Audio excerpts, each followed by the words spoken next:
Hello? Hello? Hello? Is everybody excited? Do I sound okay? Do I sound the same as usual? I have one thing different, which is I have my headphones plugged in, so I can hear my desktop without my mic picking it up. So I don't know. I think I sound the same. It shouldn't sound any different to you, but I'm bad with technology. Hey everybody! Hey, what's up? It's the first day of the watch along. Aw boy. Aw man. Is everybody excited? I'm super excited. I've been looking forward to this I had the idea like a month and a half ago, and now that it's finally happening, I am so jazzed. So many fun things are happening. Next week will be Magical Girl May, and I'm gonna have an announcement video tomorrow about that. Ooh. Is something fun happening with Magical Girl May tomorrow? Ooh. So yeah, hello. What's up? Hey everybody. So yeah, I'm here. I'm excited to watch Volume 9, especially with you all. Which was the reason I decided to do this in the first place. Because I was like, at first I really didn't know if I even wanted to bother watching Volume 9 at any point in time. So, but after like some word discussion came out and people were talking about it, and I saw it was attempting to address some things, but I didn't want to watch it on my own.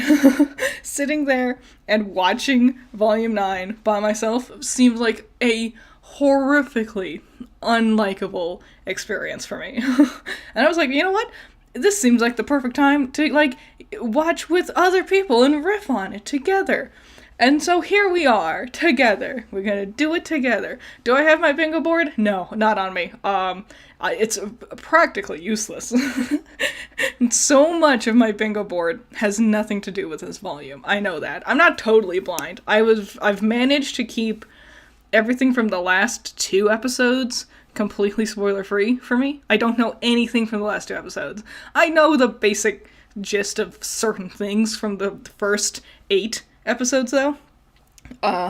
Episode 1 is the one I'm least looking forward to, because I've seen the most clips from episode 1, and I didn't like any of them.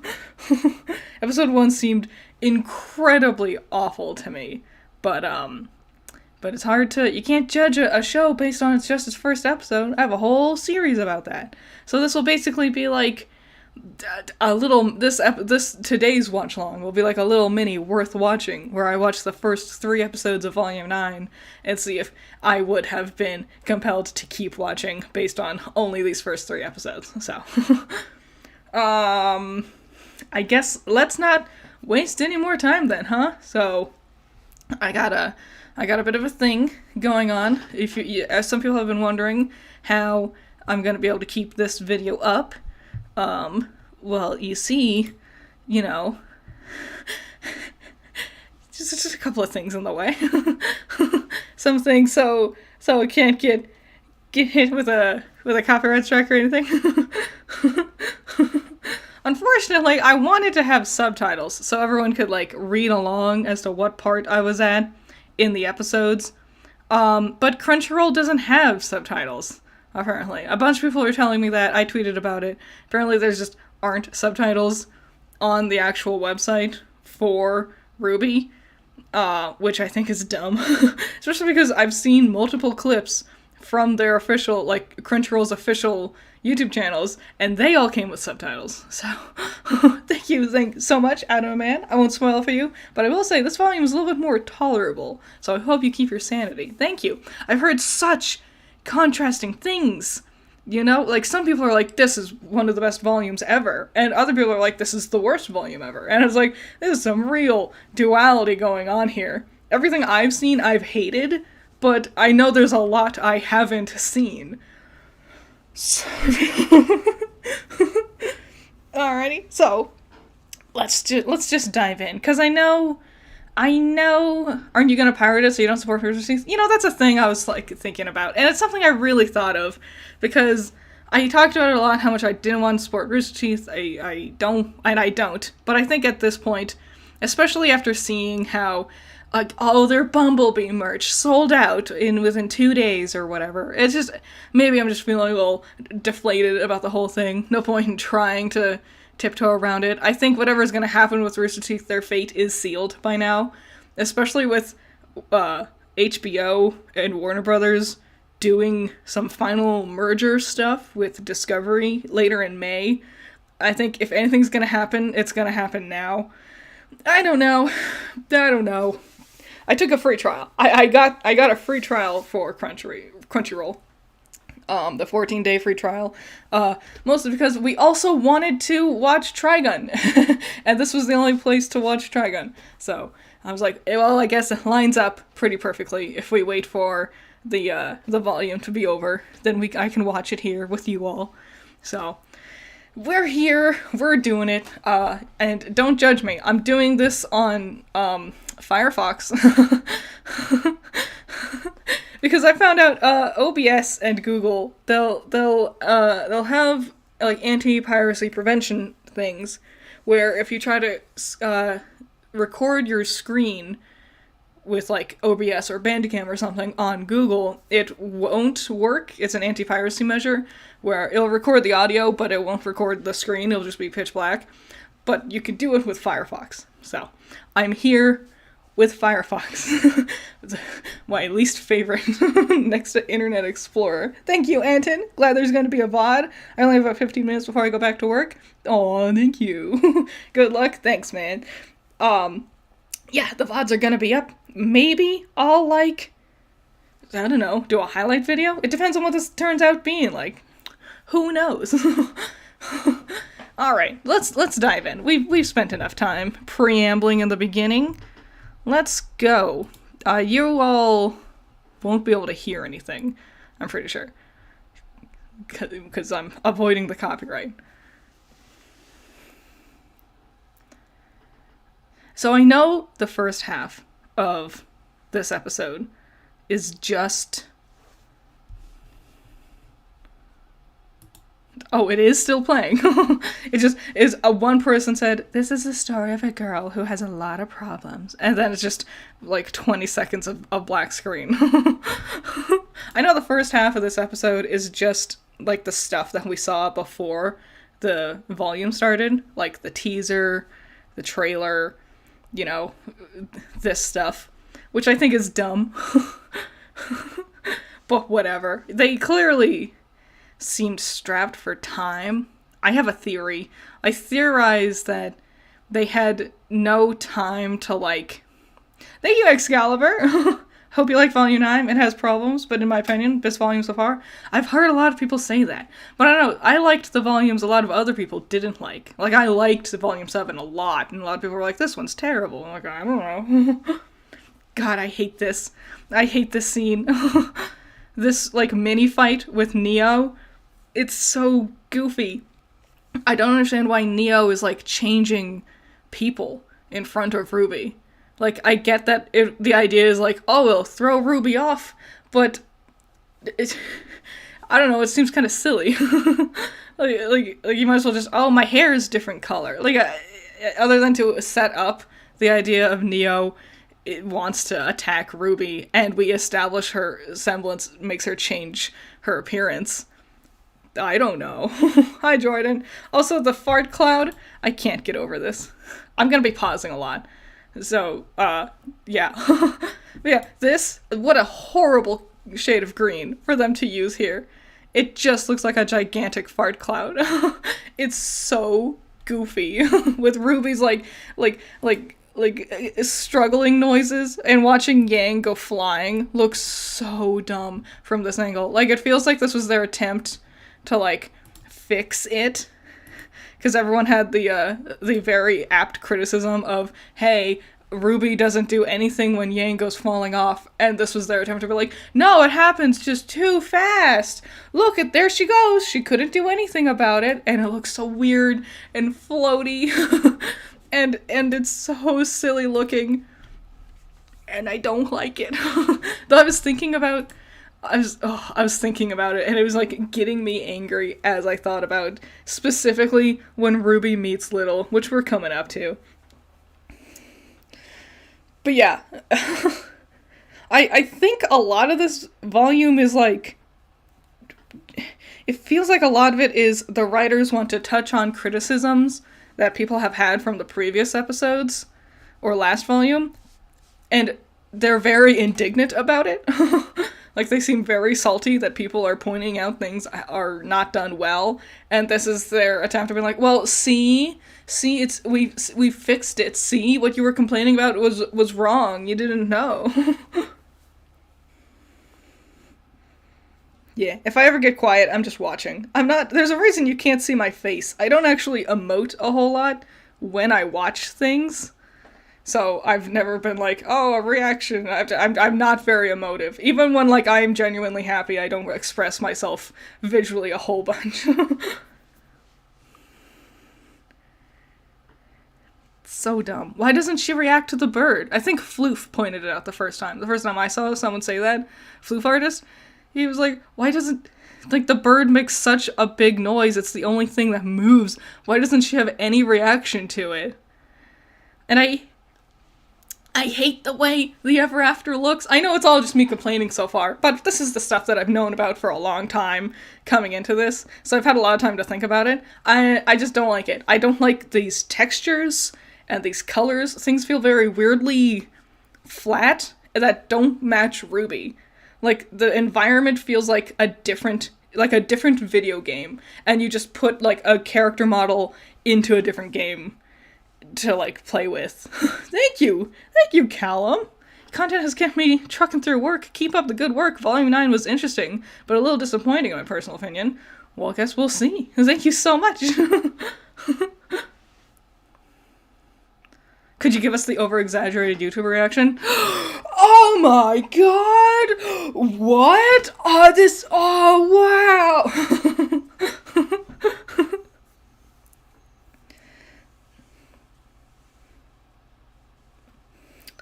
I don't think Little looks cute. And I like rats.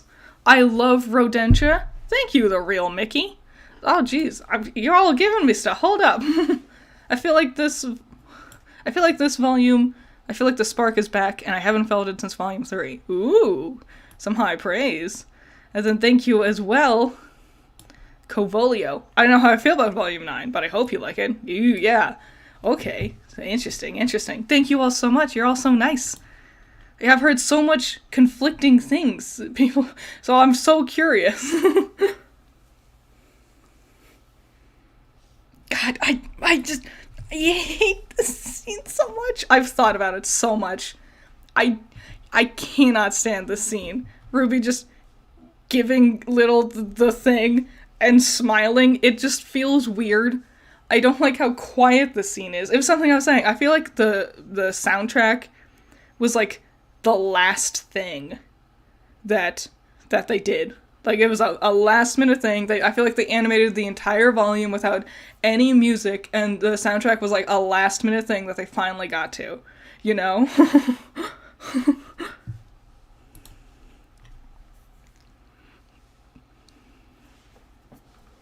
This is such a weird way to start the volume, too.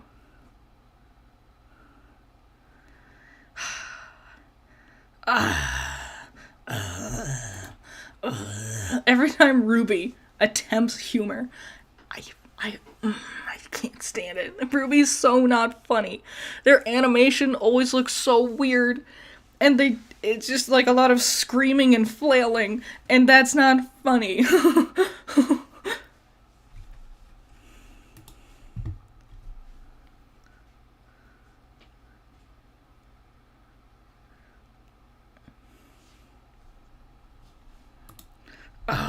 I just can't stand it. RWBY's face, this looks awful. I can't, like, the whole, like, it's not a joke. If you're gonna stammer, it was something I heard from, I don't remember his name, but a very talented voice actor who voices Porky Pig. He was talking about, I watched a video one time where he was talking about his different voices, and he discussed the thing most people do wrong when they do a Porky Pig impression is they don't actually say something when they stammer. So Porky has a stutter. I have a slight stutter. I tend to edit it out of my videos.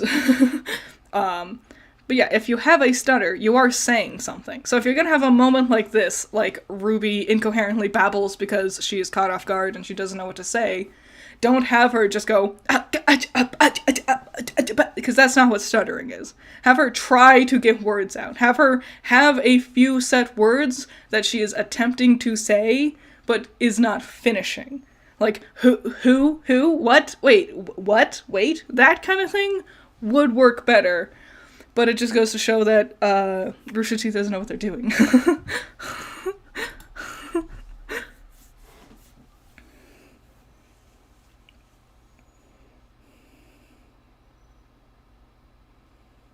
I don't like Littles' voice, like, at all. And I know they have a really, like, prolific voice actor. I don't remember who they are, though. But I remember it was big things like, look at this other big voice actor we got to be the voice of Little. And I don't like their performance as Little. Thank you so much, Swift Umbrella. This volume has a lot of interesting ideas for the characters. Specifically Jean and RWBY, but the execution was lacking severely, and this volume should have taken place in Vacuo. I'm so bummed that they don't go to Vacuo. Like, I would have loved to see them at least attempt it. Thank you, also, Wild Pilot. Want to place bets on how many times they reuse that surprised marks emote? That's another thing. Every time they do, like, an anime-styled thing, which it just never looks right. Especially in the 3D world of RWBY. It feels so out of place. It doesn't match the tone, but I do know this volume has a whole lot of problems with its tone. I've talked about this in a video before. I hate that RWBY gives Little a name, because Little very clearly establishes that your name is based off of a thing you are. Like when RWBY says, I'm Ruby Rose, Little is like, what is a RWBY? You are a RWBY? You do that? And so, clearly, in this world, at least for Little, in Little's culture, you are named after your purpose. And then RWBY just ignores that. It should be like, I want to give you a name so it's easier to slap you on merch. So we're gonna just decide you're Little now.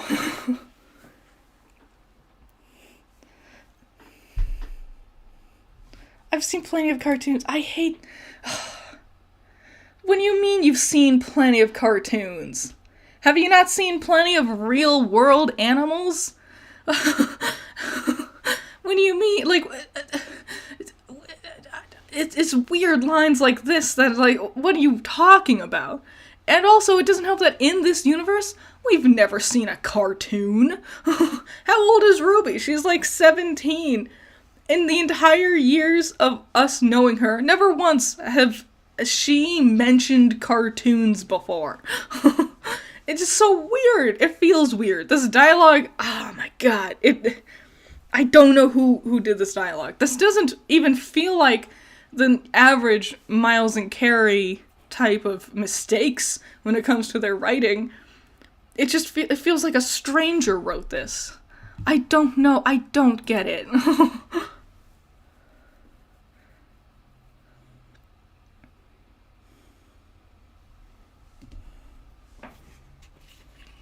Thank you! My opinion, Volume 6 is best. I agree, I like Volume 3 better, though. Then 3, 7, 2, 9, 4, 8, 9, right there in the middle. Okay, okay.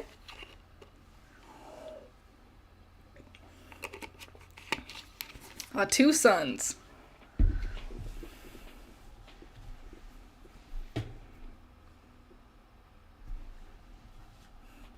Gamble Shroud. This is the first time ever any character has said Blake's weapon's name, Gamble Shroud.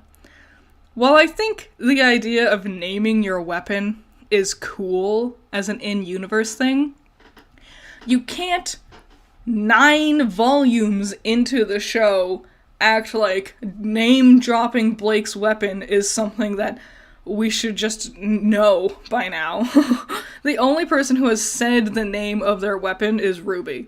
which makes it feel like only RWBY is the kind of person who gives her weapon a name. For Weiss to reference Gamble Shroud, it's just, like, again, it's that thing of, the dialogue feels so weird. It feels like they're trying to, like, address criticisms of, like, hey, why doesn't anyone reference that their weapons have names? And they're just trying to throw it in here, and it's like, I don't know, it's, thanks for trying, but too little too late. Also, they're just together already.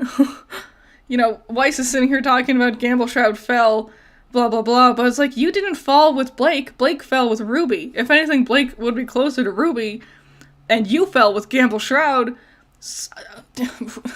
What do we have to do? Why didn't we see them meeting each other? What was their reaction? You know, why did we skip that part? Whatever.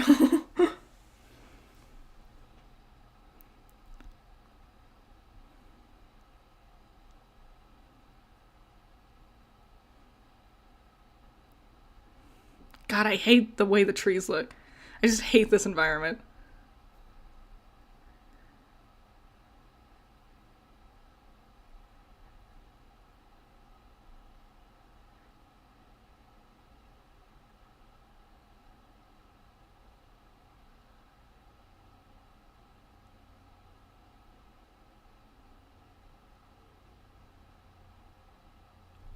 Why didn't we meet each other first and then have this conversation? How long have you guys been together? How long have you been wandering around before you had this conversation?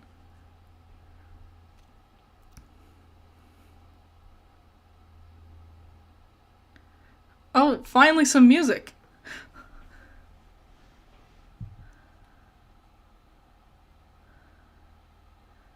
Again with the anime stuff. Like them trying to... I will give it this. The volume's very expressive.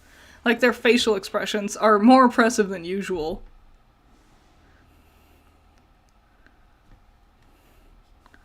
I cannot state this enough. I fucking hate Weiss's cheerleader jump here. It is so stupid. I think this is the dumbest thing they've ever animated. Thank you again, Wild Pilot. Is Gamble Shroud the sword, Glock, and sheath, or just the Glock? I think it's both. I think it's all of it. I think it's all of it, but they don't explain, so... Can I hum the music I hear? No. I am one of the most remarkably tone-deaf people in the world. It will sound like nothing. No, I freaking hate Weiss's jumping jacks of joy. It's so stupid. I don't understand why we've dove into comedy right away. Because it started with, RWBY is very sad. And then it's, hey, Weiss, what happened? And Weiss is like, OMG, I don't want to talk about it. Anyway, hi, Jinx. Gotta get the sword. Hi, Jinx. Look at how silly Weiss is. And it just doesn't feel like something Weiss would do. It makes no sense for her to do this in this outfit, which makes it look even worse. Never in a million years does Weiss Schnee feel like the kind of person to just sit idly by and do brain-dead jumping jacks to cheer on her teammate. Like, what? Why? Why? Is it funny? No. Is it fun to watch? No. Use your semblances. Use your semblances. Make a shadow clone and reach your sword better. Also, if I remember correctly, so Weiss... I'm gonna back up a little bit to, like, the beginning of the sword shenanigans. Because Weiss says something.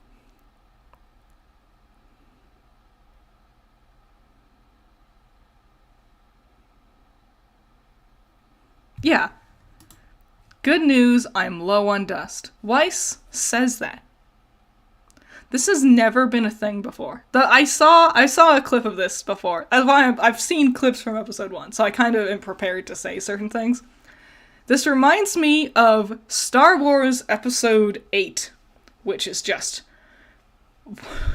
What a great thing to be compared to, am I right? I think episode 8 is the worst episode of Star Wars, but there is a plot point in episode 8 where you don't need to know anything about Star Wars. But the thing is, in episode 8, they run out of fuel in space. There's space fuel. It's empty. Can't move forward because we've run out of fuel. And it's never in the history of Star Wars has anyone ever talked about fuel for spaceships in Star Wars.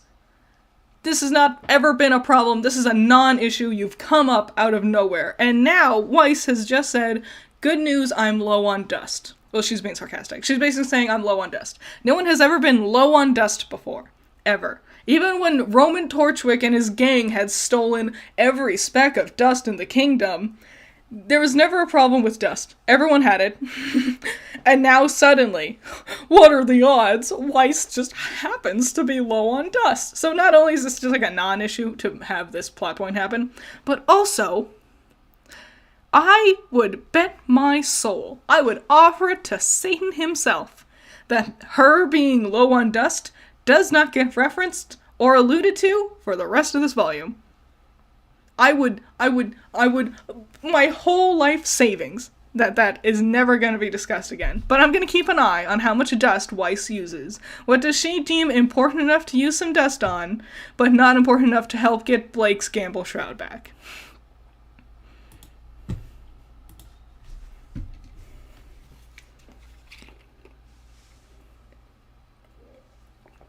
The music is nice. When the music's there, it's actually very nice.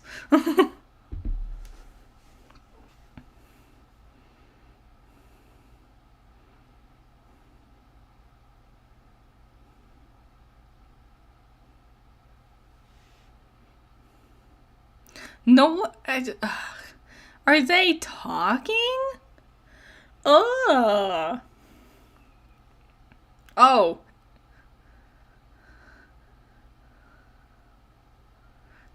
So she just found them immediately? Just instantly?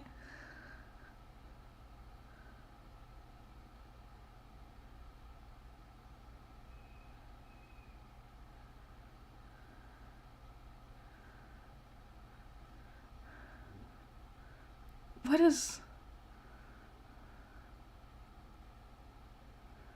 Why?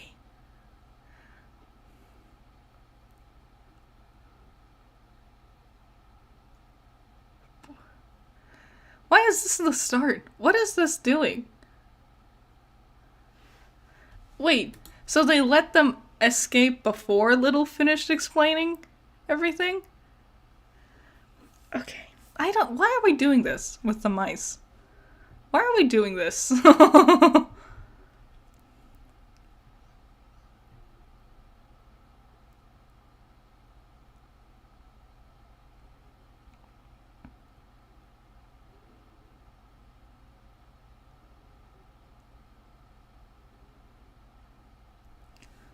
Looks kinda scary, but isn't. What the fuck are you just making shit up now? That's how we're gonna describe Yang? Long blonde hair looks kinda scary, but isn't? In what way does yellow beauty burns gold look kind of scary, but isn't? We're just completely changing the lore as we move forward, I guess. Alright, all you fan artists, everyone who decided to draw Yang but in a slightly realistic style, go back. She can't be pretty. Like she can't have that kind, cute face like you would think she has. Gotta make her look kind of scary.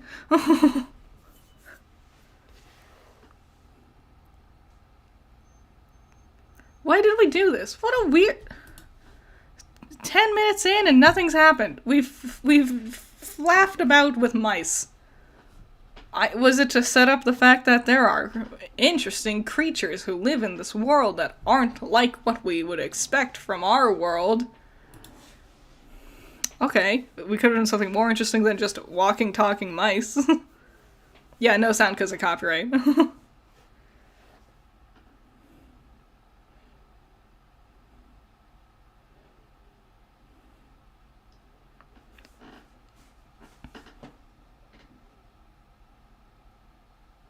Everything feels too slow.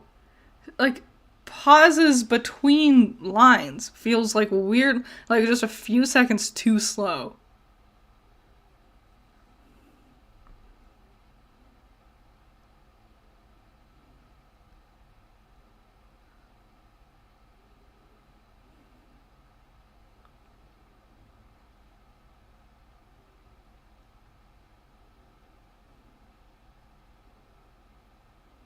I just don't understand. What are we doing?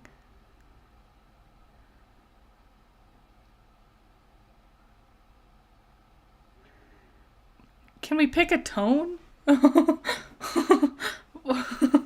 is it just hijinks, funny, funny, funny, and then immediately dive into, oh, the sad, serious. Remember where we left off last time? It was sad and really serious.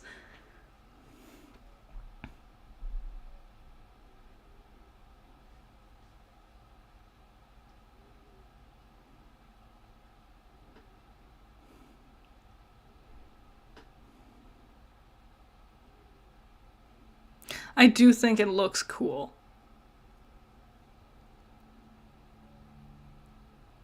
I'm honestly, this is a thing I'm amazed by.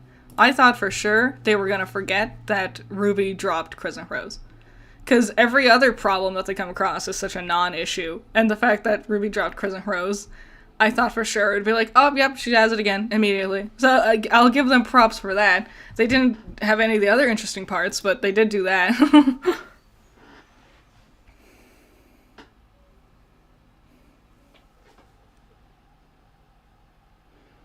I get it, its face is creepy.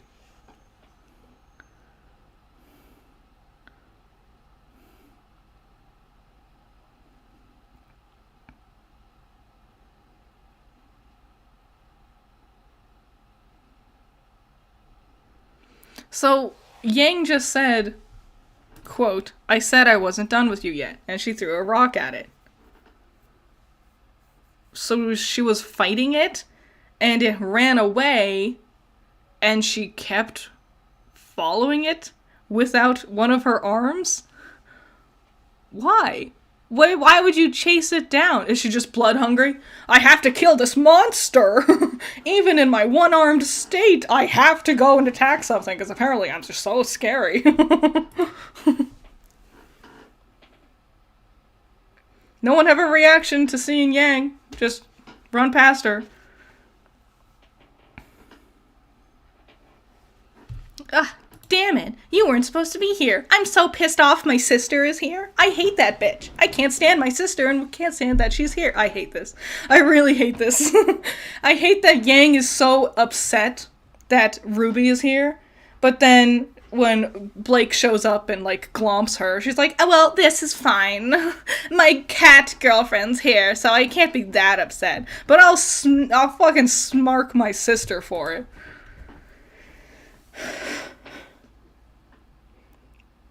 If you thought we wouldn't come for you, bitch, you fell. You fell on accident. Again, just lying. Just completely changing everything on a whim. What do you mean, what is that? What do you mean, what is that? It's a talking mouse. What do you mean, oh, what is that? You just threw a rock at, like, a glitch demon. The mouse is confusing you? And this is the thing. This is the killer about having characters who are not from Wonderland enter a Wonderland world. Because it's a double-edged sword. Because it's gonna be either they have no reaction to something, like Weiss and Blake. Oh my god, there are talking mice. Whatever, we're not that interested. Or any reaction will feel like, well, we get it. Because we understand it. And so Yang being like, OMG, what is that? I don't get it. And so, especially when it's something kind of simple, like, it's a talking mouse. Like, RWBY had no problem figuring it out. She's seen plenty of cartoons.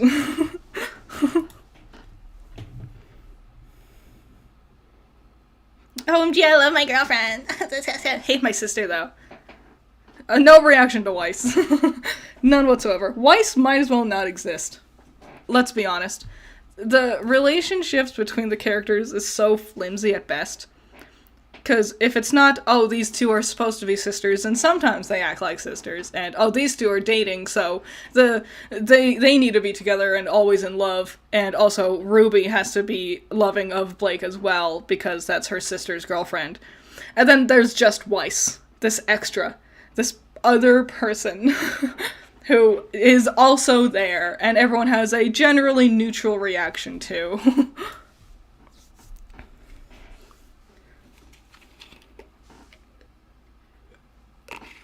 Oh, now we're doing it. Now that all of our comedy stuff is done, we can go into it.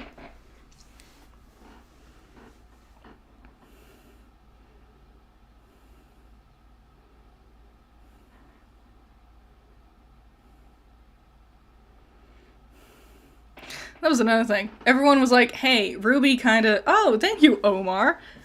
As much as I love this volume, my biggest takeaway was Yang really is my least favorite character in the whole show. I was already not loving Yang, and she's been getting worse and worse and worse with every volume, and everything I've seen here is just like, let's completely rewrite her character because we didn't like the initial one we came up with. So we have to completely change her now. Yeah, so... No one caught Ruby. No one grabbed her. They let her smack her head on the floor. I'm gonna be real honest with you for a second. I've been... One time I was working at a job and someone passed out next to me. And, the first thing everyone, the paramedics, everybody, the first thing everyone said was, did she hit her head? Because that's pretty important. Fortunately, she did not. She was fine. That's not the important part of my story. But yeah, if you pass out, the biggest issue people worry about is hitting your head, and we see point blank, Ruby's temple went straight into the ground. No one tried to help her, both before or after. Like, if you can't catch her, you didn't, like, hold her head up off the ground. You just squatted next to her and let her sit in the dirt. Are you kidding me? But also, it's just like, hey, all that criticism. Ruby seems to have no reaction to Penny. Her reaction always seems to be about Pyrrha, because they died right after each other. Ruby always brings up Pyrrha, not Penny. And they go, oh, well, gee. Oh, yeah, her aura. Thank you, Marie. Nice to see ya. They're trying to make Yang a discount Raphael. I would take Raphael in a heartbeat, honestly. Raphael used to be my favorite. But yeah, all that criticism of why doesn't Ruby have more reaction to Penny's death? And this feels like them trying to like, oh, we gotta attempt that plot point again so we can fix it this time. So now she can have the reaction that she should have had the first time. Because people pointed out that we did it wrong before, so now we gotta do it again so we can fix it. So then we can be like, see, we did it. We were doing it now.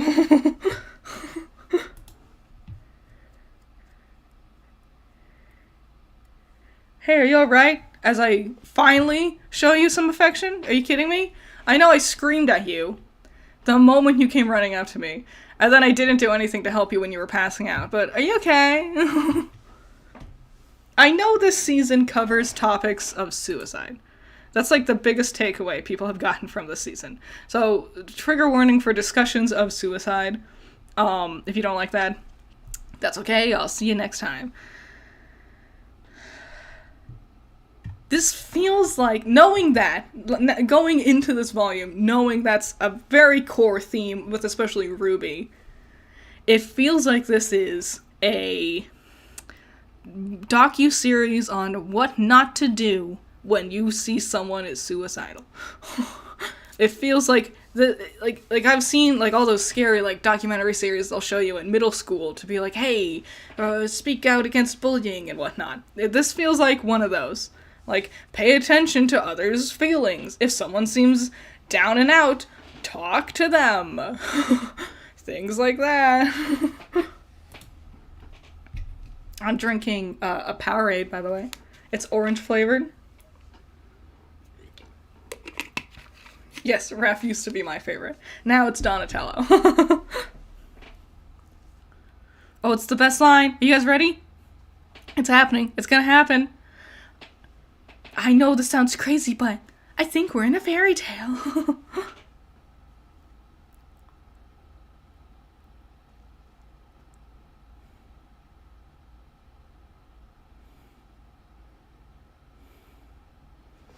I know that throughout the rest of it, she references the fairy tale that she presumes they are in. So it does make sense. When this episode first came out and I heard that line, I was like, that is right up there with we don't know how, but somehow Palpatine survived. Just like, wow, okay, we're just gonna say it. Whatever.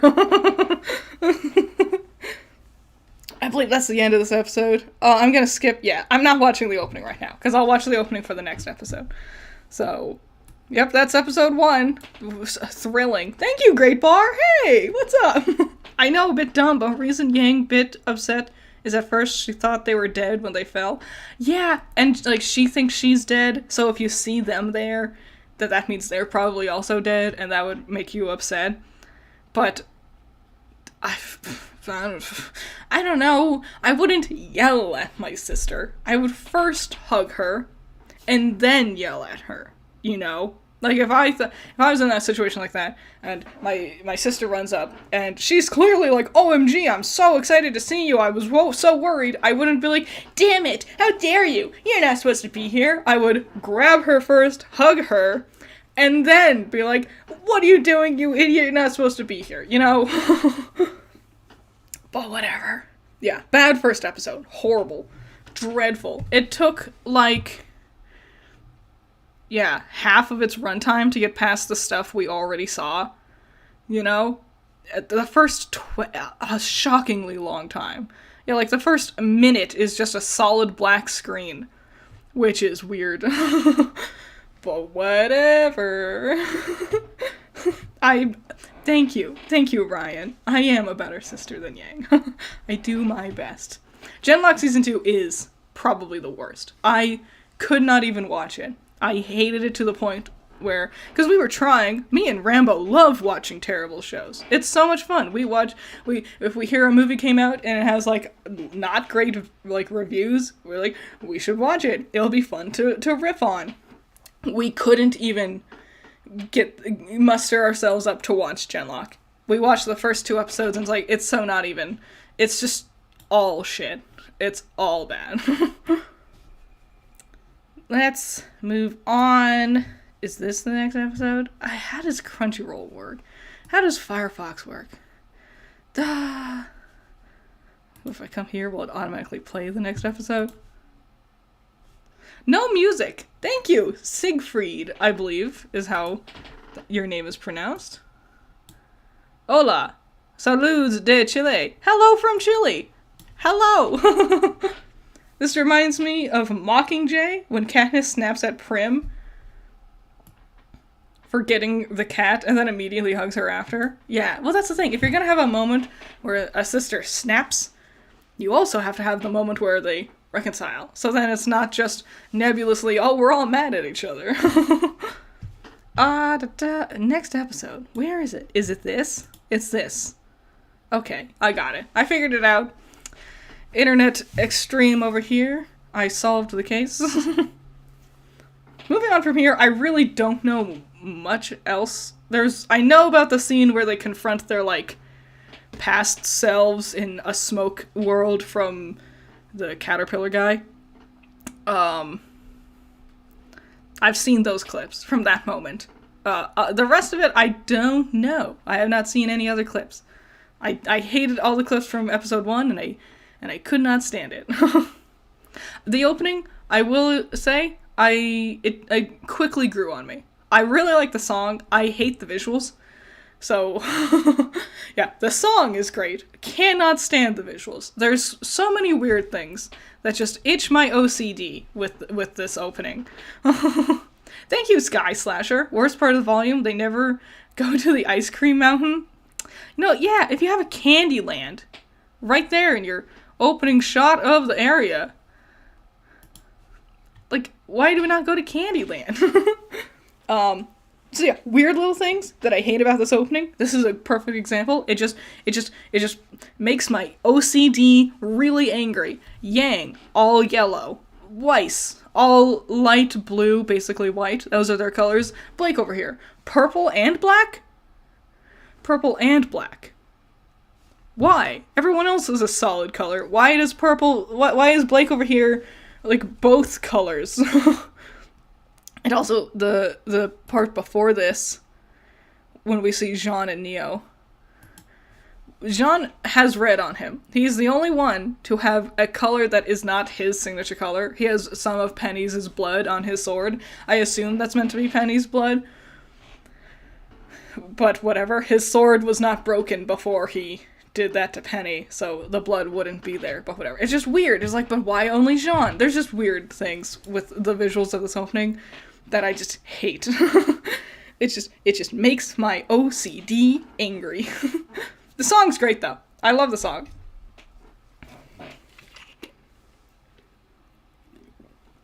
I keep seeing, like, people posting, like, lyric videos or whatever for the final song that plays during the final credits in episode 10. I'm excited to hear it. I really like Okay Goodnight. That's Casey's band.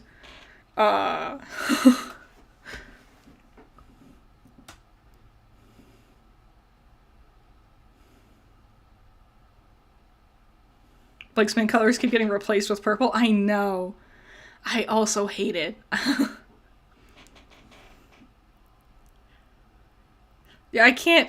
I'm not into these visuals. They're not doing anything for me.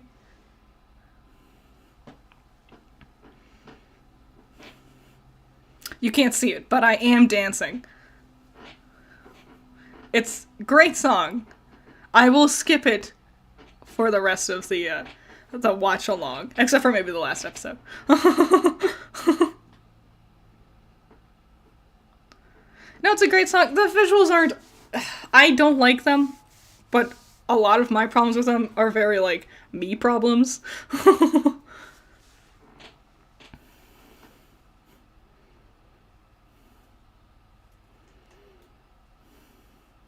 Alrighty, here we go. Episode 2. Now we're really, yeah, Dancing Critter. I love dancing.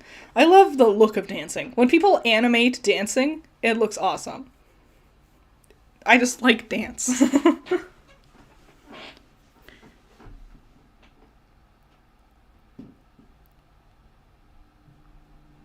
Oh good, more comedy right off the bat.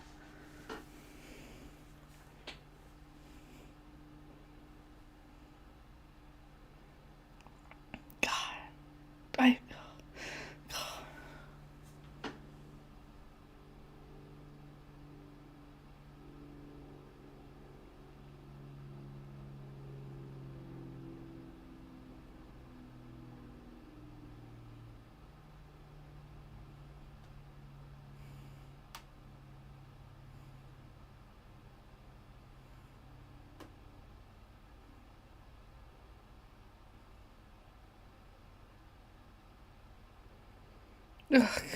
I hate...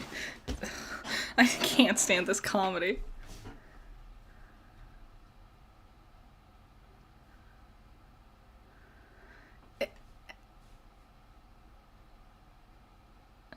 Ugh.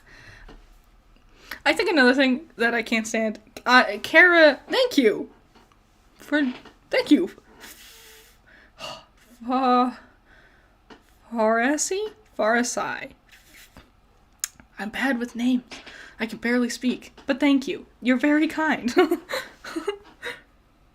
I think with the comedy, their facial expressions, it's like what we were saying with, like, the anime things that happen. Like the emotes and whatnot. Their facial expressions just look weird on these models when they do comedy things. And another thing is her performance has been going pretty downhill with the last few volumes, unfortunately. I don't blame her. I imagine Weiss is not a fun character to do the voice of anymore. And also, she was never a voice actress, so she's just doing the voice of Weiss for a while more, because that's one of the main characters. But she doesn't do comedy very well. She was really good as Weiss, because Weiss was sassy, snarky, and she could do that really, really well. But this kind of comedy thing they're doing with Weiss, doesn't sound like she knew what to do direction-wise, which I think is a huge problem with RWBY in general, is, oh, oops, forgot my message, but basically there's a moment in the episode 3 where Yang is pretty abusive/aggressive. Ooh. If it makes you uncomfortable and you want to bounce when we get there, that's totally fine. I will always be understanding if something shows up and you don't want to see it, and so you just want to leave, like, the stream or the video or whatever. 100%. Do what makes you comfortable. But thank you for the super chat also. Let's keep going. We can't just sit here all day.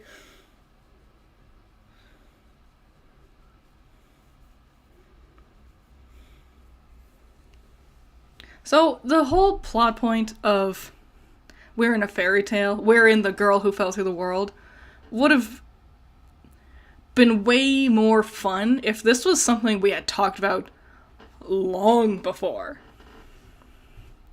A part of a story we all read as kids, that's what Weiss just said. Mention it. This is a world of fairy tales. We started things up, and you can tell they just kind of, like, came up with this recently, because, like, So Oscar briefly mentions the girl who fell through the world. Fine.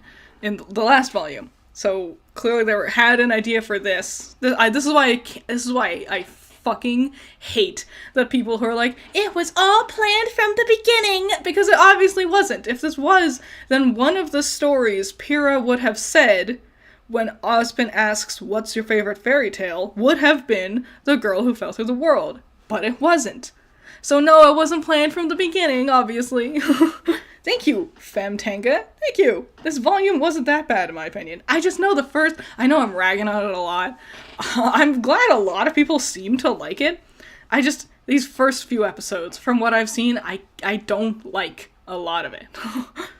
But, yeah, it would have been so cool if we had talked about the girl who fell through the world a bunch, like, leading up to this point. It doesn't have to be, like, from volume 1, but early on, like, set up ideas, have them reference things in this world a lot, so then when we get here and we see Little and the talking mice, we could be like, oh my god, that's like that thing from the fairy tale. And then when we see the Jabberwocker, we could be like, is this the thing? Is this thing we've been talking about this whole time?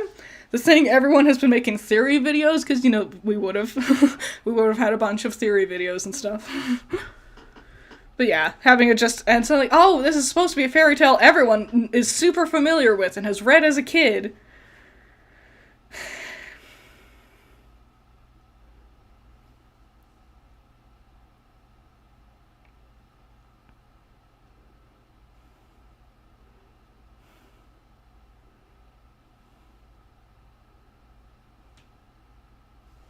Thank you, Great Bar. There's a weird thing. Why is the girl who fell through the world wasn't in the fairy tale books? It's mentioned in the Roman holiday, but that's it. It's not even in the fairy tale book? Oh, they definitely weren't planning this from the beginning.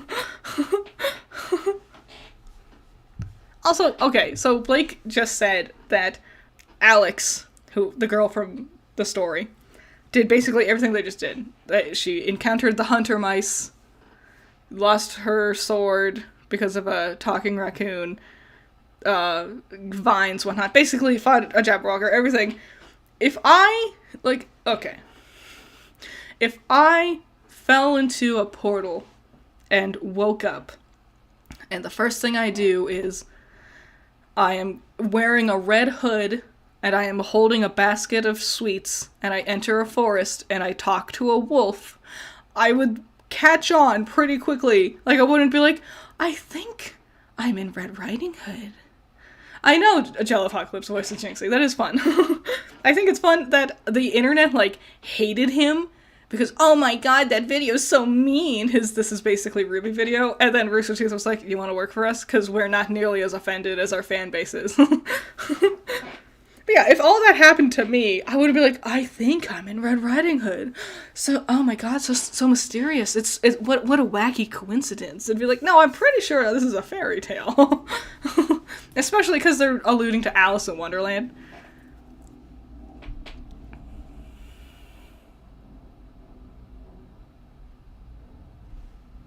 That was a terrible line read.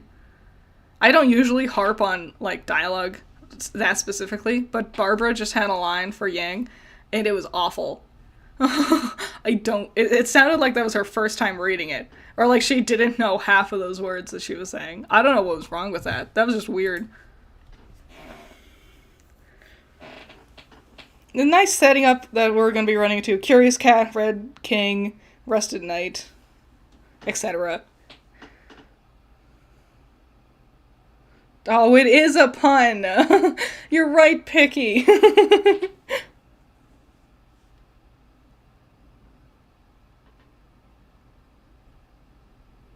Why is Weiss so mad? Is Little supposed to be funny? Is that the thing? Is Little supposed to be their comic relief? It's just like when they introduced Zwei. Zwei was clearly created to be like a cute, funny mascot character. And then no one liked Zwei, so they got rid of him. That or Zwei didn't fit their story. And now this is their Zwei Part 2. This is their reattempt at Zwieing, but with Little.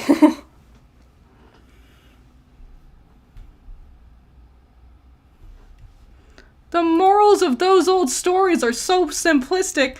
Bitch, you met a fairy tale character. You've met several fairy tale characters. What does that mean? What does that fucking mean? Who wrote this? What do you mean? What do you mean? Why are we surprised they're in a fairy tale? They've met several fairy tale characters. Your headmaster lives in the head of a little boy who lives on a farm. Why is this so unfathomable to you? And what do you mean those stories were simplistic? Yes, because moral lessons tend to be pretty simple. Stranger danger. Don't talk to strangers. Oh, that's so simple. Did you want Game of Thrones for Little Red Riding Hood? What? What is that? I don't understand. Why is Weiss so weird about this?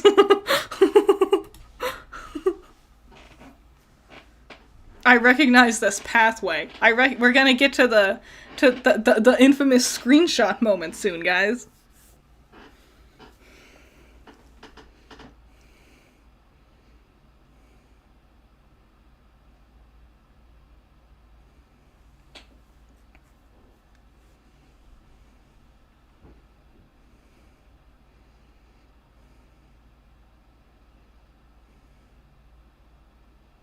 This is it. Look at this awful animation.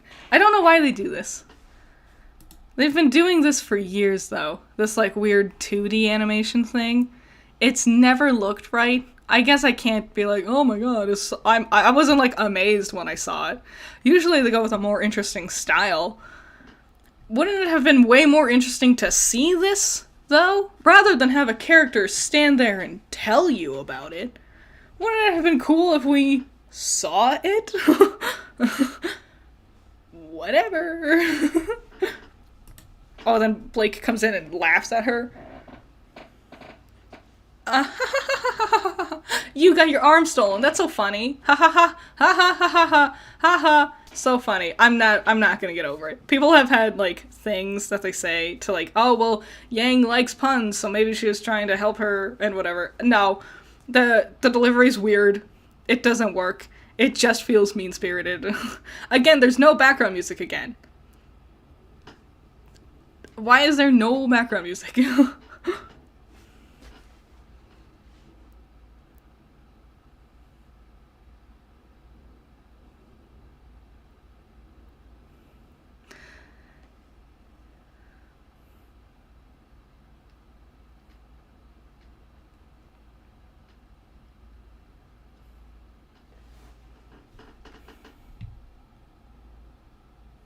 I'm honestly amazed they're actually talking about this.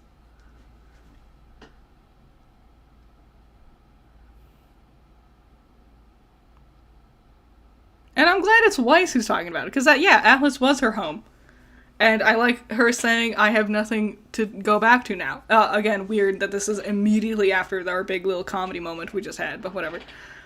But this is great. I'm glad they're actually addressing it, and it makes sense for Weiss to be like, I have nothing left. You know? My house is gone. My home is gone. Both Atlas and Beacon. They were my homes. They are now gone. And this is, thank you, Drake Shade. Cool name. I think Volume 9 could have been in the ruins of Atlas. RWBY scattered over the city through the portals trying to gather survivors and then get out. Would have eliminated a lot of deadweight exposition. Yeah. I just don't think being in this fairy tale is helping anything. I mean, I could be wrong. I'm only halfway through episode 2, so anything can happen, but I don't see how this helps. Thank you, Fulano. Our acts are polemic. Quick, let's make a last-minute story about Alice in Wonderland whose author was... Ooh.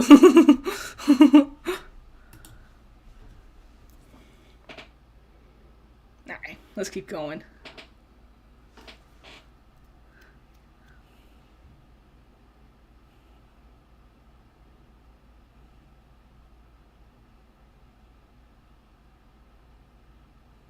Ooh, that thunder. There was thunder. Ooh. In the show, not in reality. It is a hot summer day.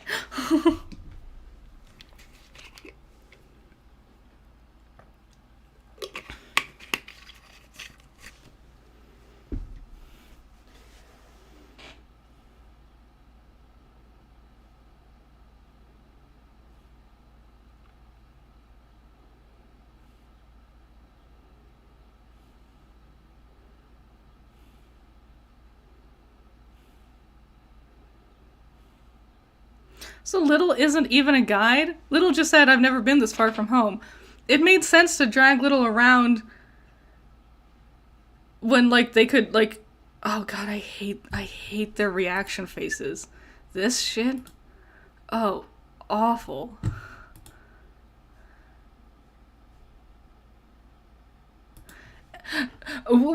Wacky!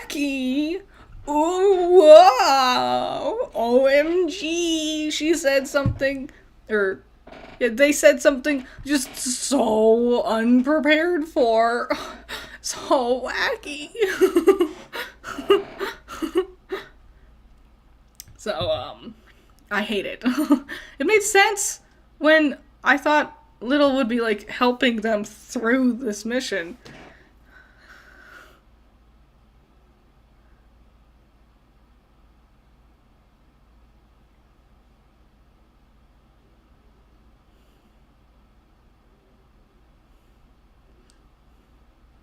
Ha ha ha ha ha ha. I'm glad we've... that was the whole scene? What? Why? Oh my god. Thank you, Nep. Thank you, Nep. Whoa. That was so nice of you. I've heard only bad things about Little.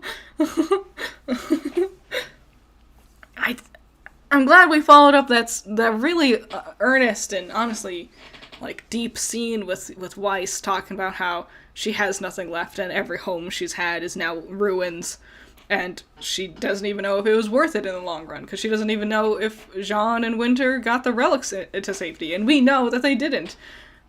And then we followed it up with, the mouse built a house, but the house fell. The mouse doesn't know where we're going. Like, what? Why? Why was this a scene we dedicated time to? It's like Rooster Teeth. Yeah, you're right. Who put the tone in a roller coaster? It's like Rooster Teeth heard the complaints of, hey, you do tonal whiplash constantly, and it's not great. And then Rooster Teeth sat there and went, oh yeah? Bet. We'll show you just how much tonal whiplash we can do. Little is not a Stuart Little reference. Little references, the Dormouse. If you remember Alice in Wonderland, both, like, the Tim Burton version and the Disney version has the Dormouse. The Dormouse, they mostly hang out at the unbirthday with the Mad Hatter and the March Hare, and they're just there. In the Tim Burton version, she had, like, a little sword made out of a needle and was kind of cool. That's what Little is referencing. The mouse, the Dormouse from Alice in Wonderland. I also don't remember Alice in Wonderland amazingly. Just certain characters. Is the March Hare in this volume? Because the March Hare was my favorite character. And I don't think they are.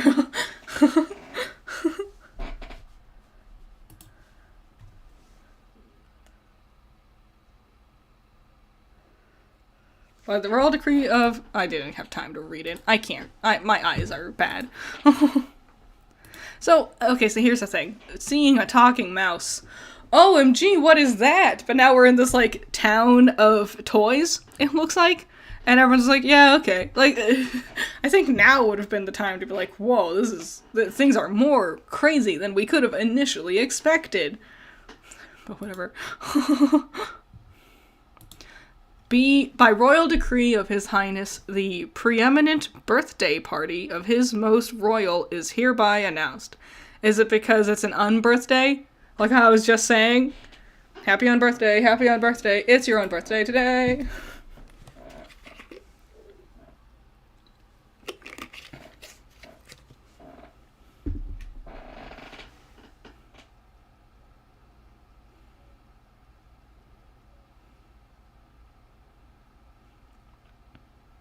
Again, there has not been any background music. Like, very, very minimal. Like, during the, whoa, Little's house fell down scene, there was some. It just feels so empty. Unbirthday? Shudders.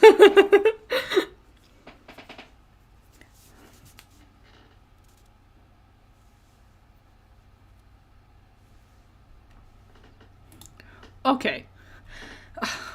So, Jinxie showed up, and Weiss said he's adorable.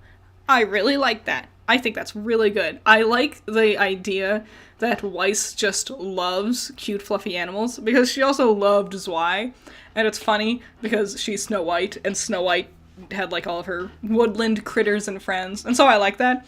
Nice touch. But then they followed it up with Blake saying, and he's older than what I remember from the book. What do you mean he's older from what you remember from the book? How can you tell the oldness of a raccoon? That's a fairy tale character. What would make him look younger? What does that mean? What does that mean, Blake? I mean, I guess we're just saying things to establish things, but give him a beard, you know? Because, like... if he's supposed to look older, give him a big gray beard. This is a fairy tale. We can go ham with it.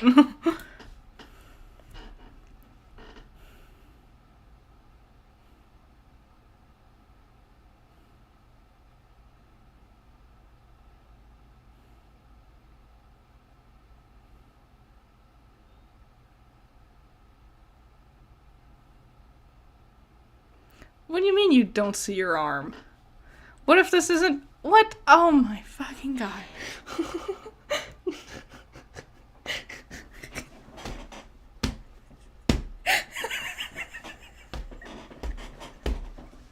So stupid.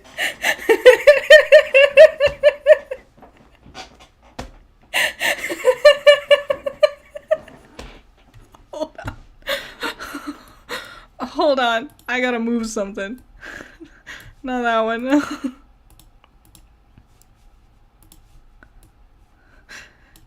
I wonder which one is Yang's arm.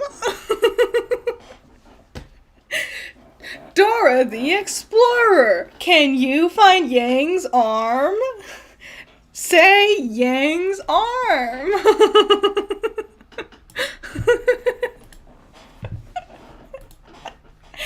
So first Yang was like, I don't see my arm. And I'm like, well, I would imagine he has more than just 3 things to sell.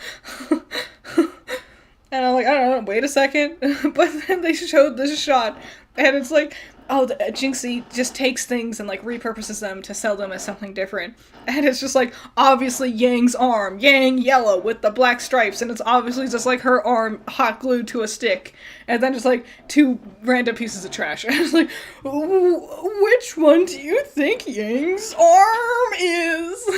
Like, if they wanted this to be a thing, have more than 3 items on his shelf, and have it be, like, tucked in there, a bit like a Where's Waldo type deal, or have a lot of yellow things. Like, no shit.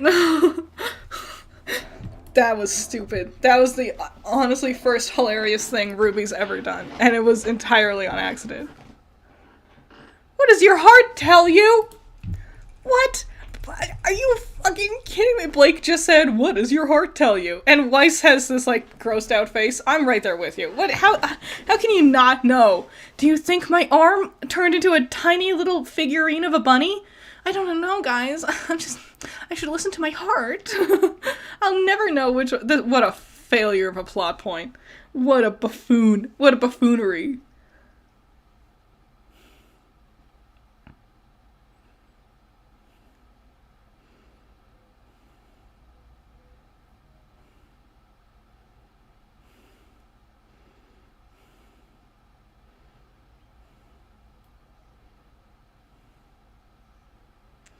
I hate these toy people.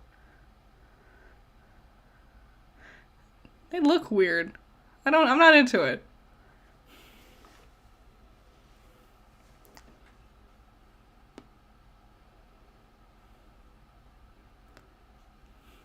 Jinxie wanted her saddest memory and her happiest. I mean, I would give that up.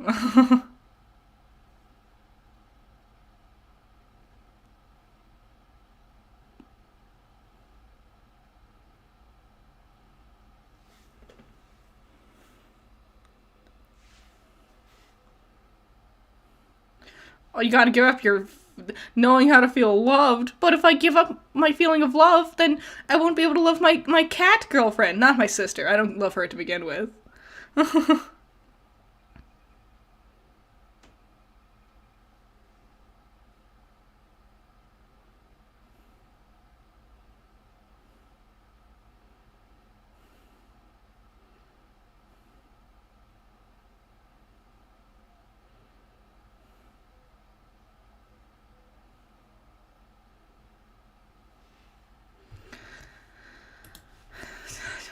There's so much going on here. Ruby is so obsessed with this toy figure that she's not even paying attention to the fact that her sister, who has one arm, is trying to get her arm back. Okay, sure. But also, I don't know. Oh my god. It's not fun. I don't know why they're trying to be so comedic with everything. I just don't.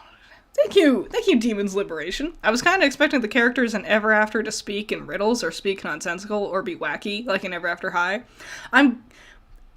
Little did say something. When they entered, Blake said, "Just look like you belong," and Little said, "I always wanted to be long, but I am short." And I'm like, that's a cute one. That's a cute play on words type deal.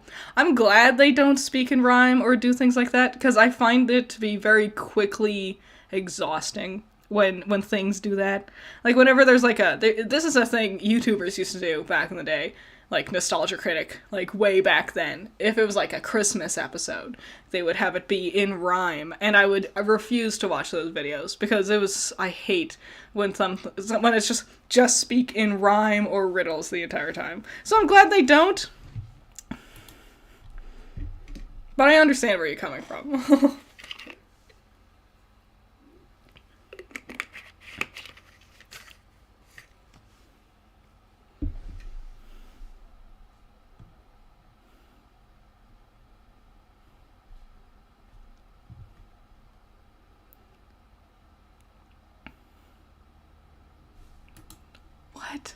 Okay, so again, there's no background music. I feel like this scene would be so much better with background music. I feel like a lot of these scenes would be better with background music because it's just so quiet, and it would help fill some of the like pauses between words.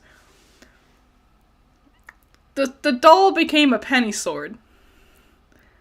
If Jinxie can change anything to look like whatever he wants, it could have been the rabbit then. Why did he make an entire sword into a doll of a different color, but he took Yang's arm and made it look like Yang's arm but hot glued to a stick?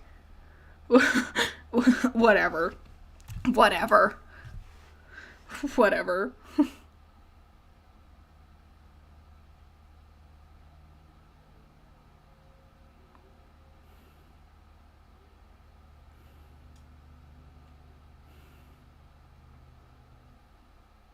God, these, like, facial expressions. What do you mean? What? Why is... So Blake's, like, freaking out back there. It's still weirdly quiet. One guard throws away Yang's arm, and she's like, I'm going for it. But now it sounds like there's another guard coming in for her arm. Why do they... To be fair, RWBY ignoring Yang is fair Yang being ignoring her for a while. You're not wrong, Great Bar. It's like, fine, if you're not going to care about me, I'm not going to care about you.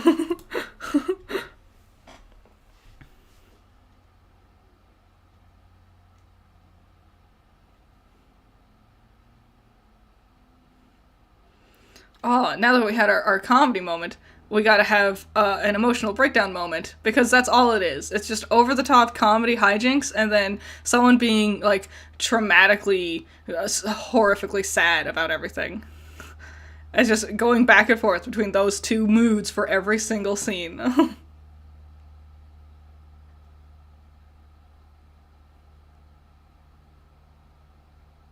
God, Barbara's lines are just ass, this volume. I don't know what's going on.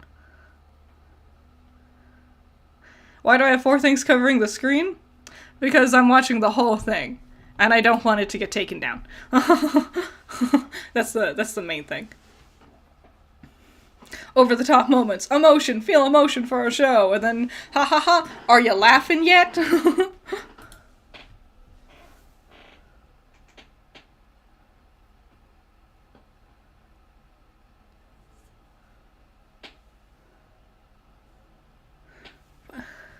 Why are you freaking out about being... Blake just said, I've read so many stories and never thought I'd be the moral of one. First of all, God, it's exhausting. Blake was totally fine. She was the most chill with the idea of being in a fairy tale. She brought it up. Now, 13 minutes into the second episode, suddenly she's like, oh no, maybe this isn't as cool as I thought it was gonna be. But also, I've read so many stories, I never thought I'd be the moral of one. Blake, you were a freedom fighter for race and equality. Literally fighting a moral fight for race and equality since you were, like, 7. What do you mean you never thought you'd be the moral of a story? What the events we just went through wasn't even bad.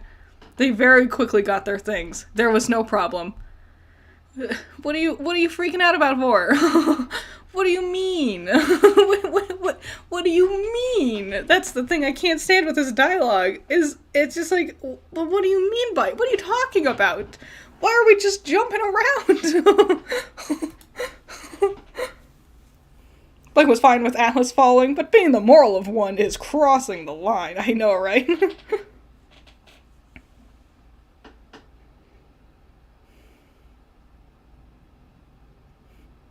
So Yang wasn't drawn to her arm, but RWBY was drawn to Penny's sword.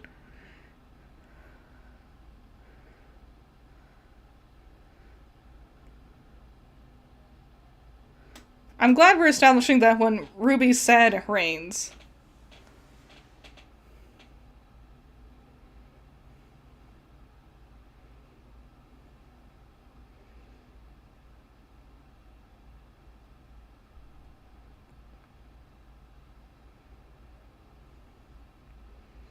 Oh, again. Oh, okay. I'm sorry. I thought we were in the middle of, like, a really nice, actually very well-voiced scene with Weiss and wanting to get out of here.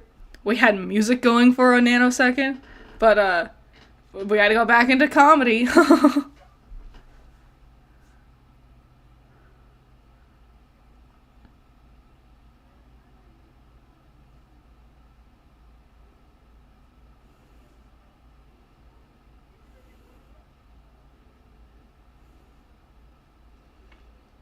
So it rains when anybody's sad.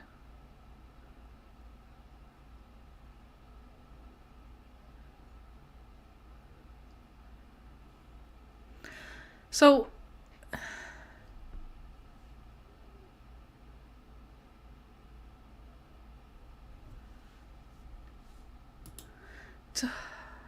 So, do they explain why they have to go through a fairy tale?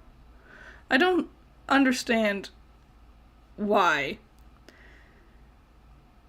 a djinn-like entity with near god-level powers created a middle interdimensional world for the use of teleportation across the world, and you fell into a seemingly endless pit in that interdimensional teleportation realm. And now you have to go through a fairy tale. I don't know. That's confusing. See, okay, so in my version that I did for my pre-write fanfiction of Volume 9, I had the characters of Jin and Ambrosius being one of the residents of the city. And, you know, when you do semblance stuff like the plants glowing over, the intention was that this was where magic was coming from. And so, basically, when you fell in Ambrosius's portals, you were going back to, like, the very beginning. Like, it's like going up a waterfall, basically. You're finding the source of where it's coming from. And that's why these things were here. And I don't think they're doing something like that here.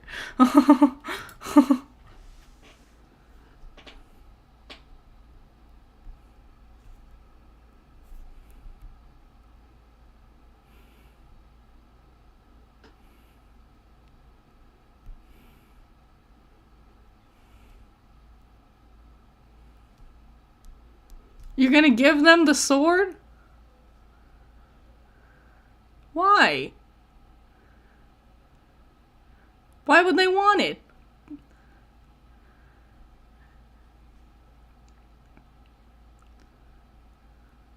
The most power to ever live? I don't know. She died twice. So, can't be that powerful.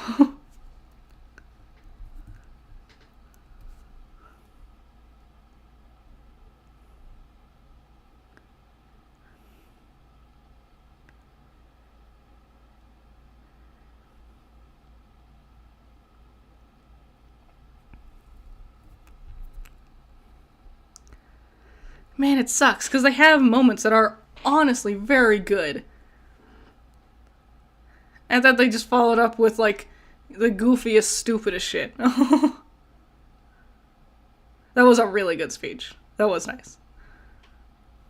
And good music, once again. They add background music and it's really good.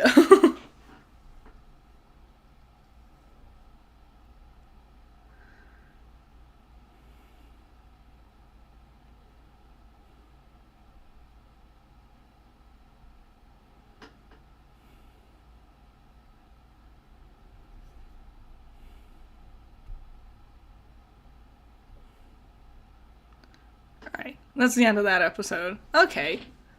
The second one... Oh, man. So, okay. The second episode... better, I guess. But it's a lot of the same problems from the first episode. It's weird that we're 2 episodes in and there's been no fight scene. Like, they threw a rock at the Jabberwocker in episode 1, and I guess that considered a fight scene. Jay Blue-Eyed stares, I love your orange critter, BTW. He looks like a capybara. He's a hamster. Because my critter is a monkey and a hamster combined together. And so my other 2 critters is a monkey and a hamster. Yeah. Thank you. I love their designs as well. I'm very happy with them. But yeah, it's weird that there's been no action scenes yet. 2 whole episodes of no action right off the bat. I don't know. That's I've kind of kept up to date with some of the things that happens in these episodes. I only know of 2 fight scenes. I don't know. I guess you don't need constant fighting in a show, but it does sell itself as an action anime, you know? It can be action without just combat, also. Hamster, yeah. Okay, let's just dive into the third episode. Episodes 1 and 2, not impressive. First one was really awful. Second episode was fine. It wasn't bad. Maybe it was. Thank you again, Wild Pilot. Now for the best fight of the volume. Ooh. I do know there's a fight in this episode. I know they do like a chess fight and stuff. This is the only fight I really know anything about. But yeah, if I was just diving in and watching the as like a casual fan, I would not be thrilled with those first 2 episodes. You know? I guess I'll let the opening play while I talk about this for a second real quick. The tone is the worst thing. The tone and the lack of background music. Because, like, RWBY's always had, you know, less than amazing, like, delivery of lines for dialogue, you know? It's not always great. They've had weird, wonky animation and goofy-looking faces before. But this is, like, uniquely boring. It's just so quiet that it feels empty. It feels stretched out. You know? And I know that's not what they're trying to do. It's just a little bit of background music would fix so many things. But then the main core problem is their tone is just all over the place. It's just wacky, over-the-top, goofy comedy moments. And then the immediate next scene, immediately, is someone being very serious and sad and trying to like, express tough emotions, and then we go right back into goofy comedy moments. And it's just that over and over and over again. The comedy moments feel like it's interrupting the story, and the comedy moments are very long, also. And every time we've had a scene where someone is trying to express a tough emotion, it's usually just one person saying something, and the others don't really have much to interact with. They don't like, have a rapport or a conversation. It's like, Weiss is sad because everything's gone. Anyway, back to hijinks. RWBY is sad because Penny's gone. Back to hijinks, you know? So, I don't know, I don't understand. I don't know why, there's many choices with this volume that I do not understand. And I don't know why Rooster Teeth has done this from, like, a storyteller perspective. You know? I can't imagine the progression of a story and then deciding to take it in this kind of direction. To completely separate our main cast from the plot, like the actual plot that our story is working with, 10 years into the show's runtime. And to just completely rip them out of it and throw them into a completely alternate reality, separate from what all of the other characters and all the other plot threads were doing. I don't understand. Is this just to have emotion, like character development in a vacuum? Like, give the characters an opportunity to have these scenes so then they can express themselves and develop without having to also try to like, sew in the themes of the rest of the plot arcs that they have going on? If that's so, why are the emotional scenes so few and far between, and why are they sandwiched with all this comedy stuff? Like, I'm fine with... Like, RWBY is not a comedy. RWBY has dabbled with comedy its whole existence, but it is not a comedic show. And this feels weirdly comedic. Like, they are going ham with the comedy this time around. And it just doesn't work very well. You don't follow up the volume where the little boy was being beaten and tortured for information. And one of our main characters asked for one of their best friends to kill them multiple times. And war broke out. And a bomb went off. You don't follow that kind of thing with goofy hijinks in a make-believe world that have no consequences. I just don't understand. From, like, a storyteller perspective, there's a lot I don't understand. Let's dive into the episode already.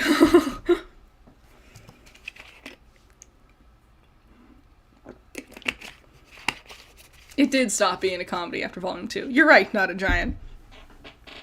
Like, you can be a not comedy and still have comedic moments scattered throughout, but this volume just feels different.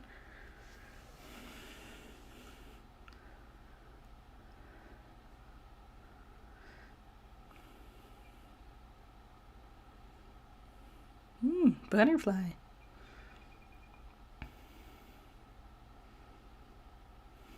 I think it would be more fun if, like, these environments, because this reminds me of, like, Forever Fall. If the Ever After wasn't entirely its own thing, its own separate thing, if it instead could have weird allusions to Remnant, like, they're like, this reminds me of the Forever Fall forest, and they're like, I wonder if that's important, or whatever.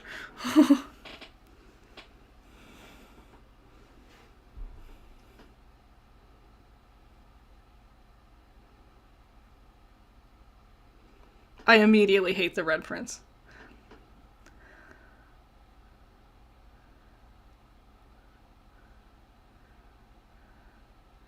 I immediately hate this character. They're annoying. I don't like their voice.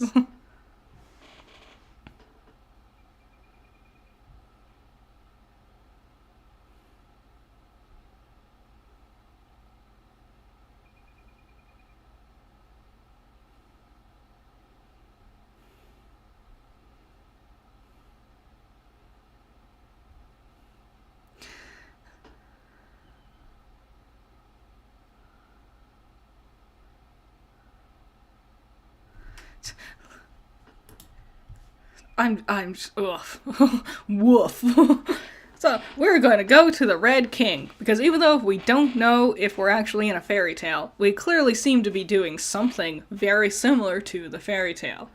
And so let's stop by the Red King. Try not to lose your head this episode? Thanks, Leppa. I'm glad I'm taking a break after this one. But yeah, they're like, let's go ask the Red King for help. And then they walk up and they're like, ugh, you suck. You're stupid and small. It's like, I get it. Yang is now suddenly the evil, angry, mean one of the group. But like, come on. Pretend to be engaged.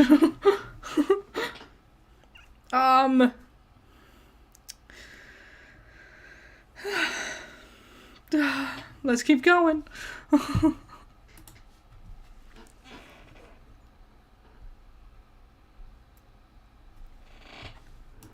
God, I'm just not happy. He just said, he walked up and he said, I am no king, I am the Red Prince. And you dare show up unannounced, not even knowing who I am, and on my birthday? And then he stomps his foot, and then all the guards go, happy birthday. And then the others, you know, Ruby and the others are like, happy birthday. And I was like, how do you know that? You just said it. It's the Dora the Explorer thing again. It's like, how do you know? It's like,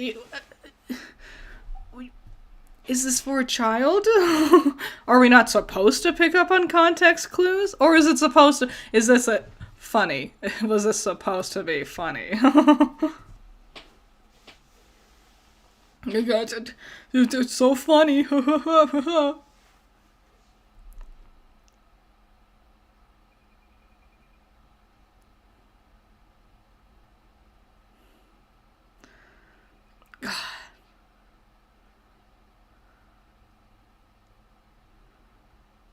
do you mean, did I used to be this unbearably pompous? Is it because he said he was royalty? In no way does he act any... What do you mean? What do you mean? Why did we do this? I know he's supposed to be like a villain of the episode. You don't have to make him like the worst ever. This is episode 3. This is not a great start to episode 3.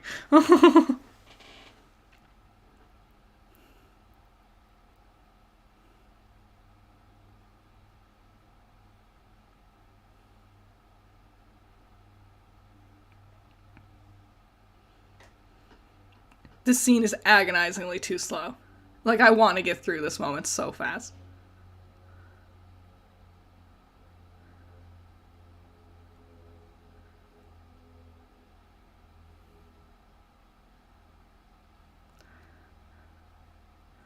How could you? What do you mean? I'm just...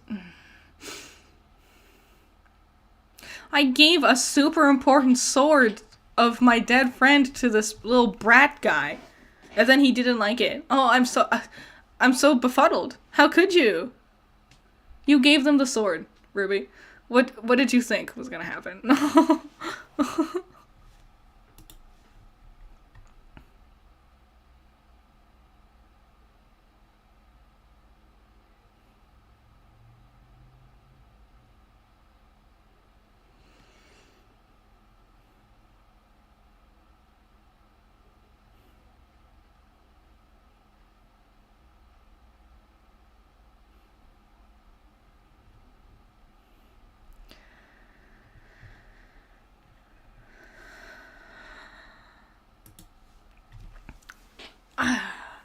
This is tough, guys. Oh, this is exactly what I was afraid of. I can't even, like, I have nothing to say. Because, like, the point of the character is to be an over-the-top brat. But, man, like, just 5 solid minutes of that being the only thing that happens is him just being an over-the-top brat. It's not fun. It's not funny. I wonder, do they think it's funny? The writers. I wonder, do they sit there and go, yeah, this is funny. This is good, funny shit. Like, do they actually think... Whatever.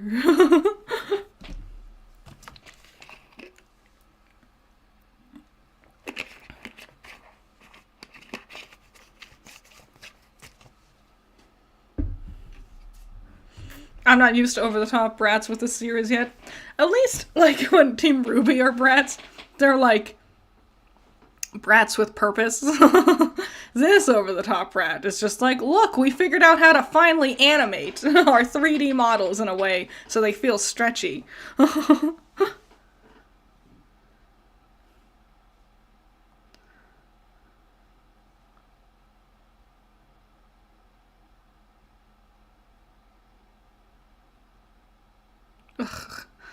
Ugh. I just hate...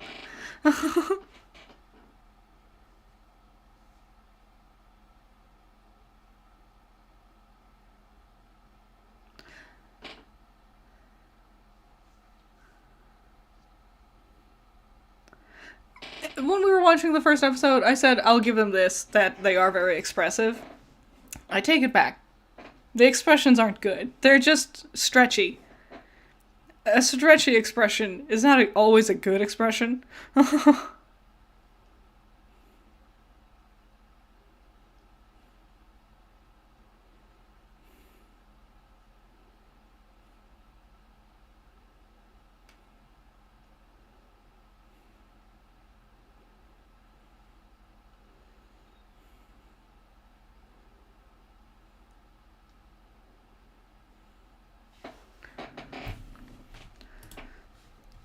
Rule number 1, everyone gets a pawn and moves forward one space. Rule number 2, whoever gets the most pawns to the other side of the board wins. That's checkers.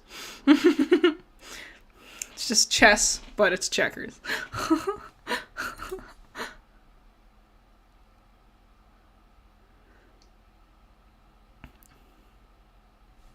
It is We Have Salazar at Home. Oh my god. You're so right, Nautical Moon. Mr. Kennedy. Man, I wrote a script for a Resident Evil 4 video. I could have been doing that instead. And here I am watching RWBY. Oh god, it's just taking so long. It's just agonizingly slow. Like, especially like when you break it down to like the core elements, what happened? Team RWBY meet the prince. The prince is a brat. They're playing chessers, as Alexis has put it. They're playing their game. Like, that's so quick. And it's taking so long. It's just 7 minutes of nothing. This volume is already only 10 episodes. And we're just, like, trudging through, stretching everything out. I don't know, man. Oof. This is the kind of thing that makes people say this feels like a filler season, you know?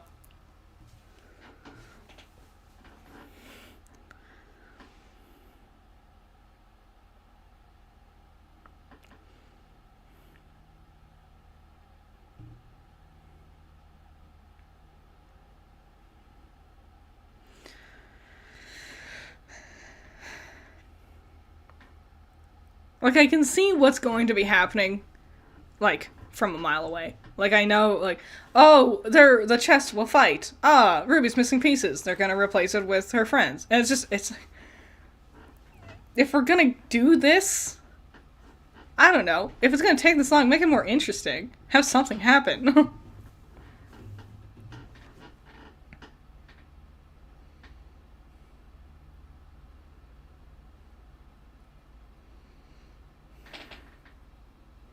Good news, Robin Hill isn't in this volume. For real. God, I hate Robin. It was the hardest thing trying to write Robin in my pre-write.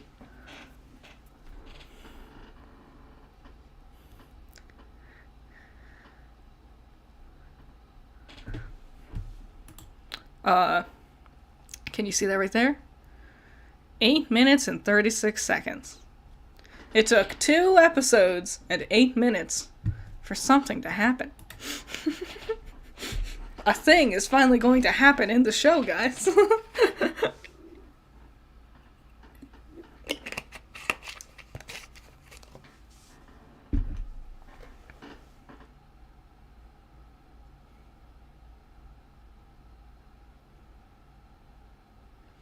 I'm just thinking about, because I recently reviewed Ever After High, Way to Wonderland. Ever After High, Way to Wonderland also did a chess match, and that was the best part of, one of the best parts of the whole special. I have high expectations if they're gonna reach that kind of limit of entertaining. Well, we'll see.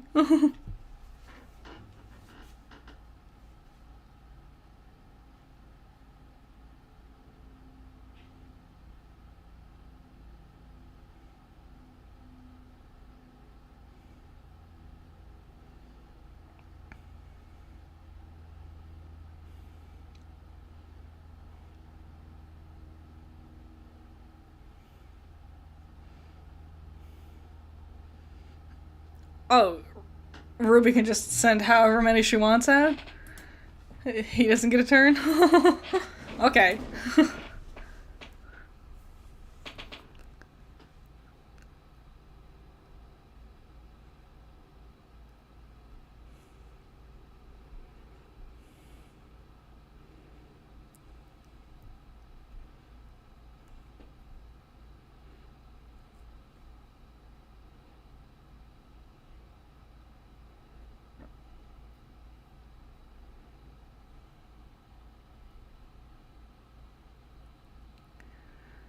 Oh. Oh, we're slowing down to talk some more.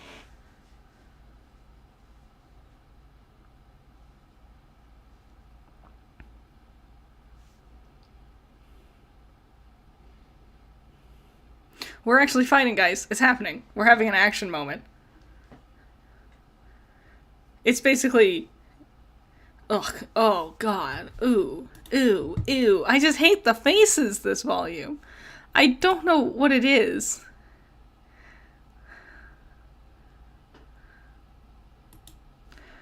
Oh my god, I have to show you this. Hold on. I gotta figure out which one it is. Yeah, move my littles around a little bit. This horrible. Oh my god. That is some whole ass right there. That is not a good face for a character. I don't know, like, it is very expressive. I'll give them that. This is more emotion than any character has really displayed for the majority of RWBY. But it does not look good. I think this looks horrible. I don't know what it is. It's real Sonic the Hedgehog-y. Yeah, the nose flick thing. It doesn't look good. I'm not into it. I don't like it. I'll move my floaties back in place. So we're gonna have a fight. So far it's just been Weiss and Yang punches a thing. Basically like a sandbag, like in Smash Bros. When you just hit the sandbag. They don't fight back. Let's keep going.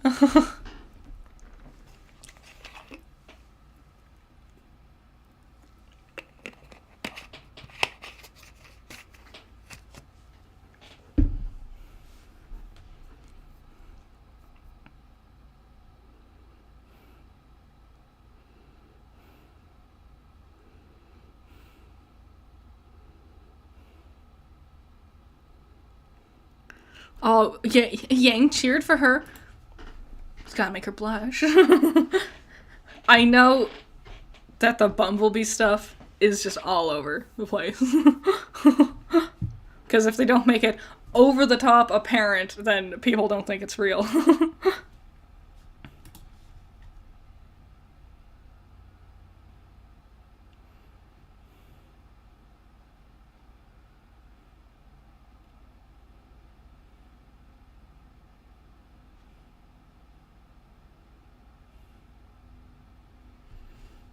Okay, here we go. So I lied earlier. It wasn't 2 episodes and 8 minutes. Turns out it was actually 2 episodes and 11 minutes. First I had to, like, bully a couple of characters for a second.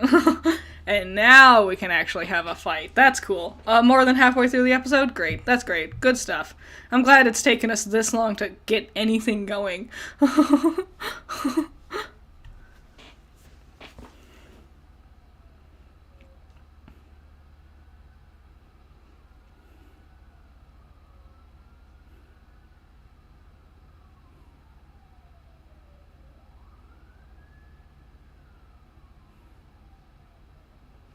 No, I was wrong. We're still not fighting. Never mind.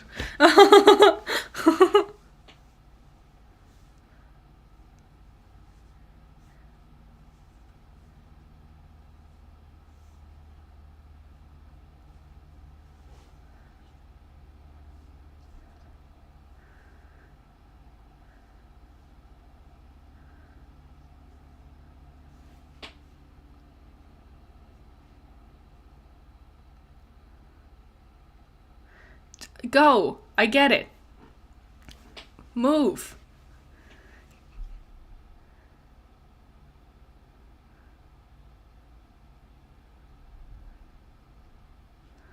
Now. Now. 2 episodes and 12 minutes in. Now, finally, things are gonna happen. Oh, so good. This whole episode is garbage so far. It's just nothing. This is the epitome of filler. This is the most filler shit we've ever had. Like, people have said RWBY has filler in it before. This is just filler.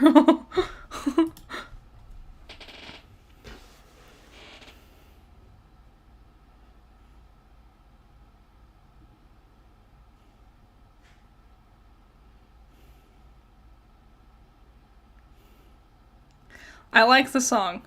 I like the jazziness of it. They had it in the trailer too.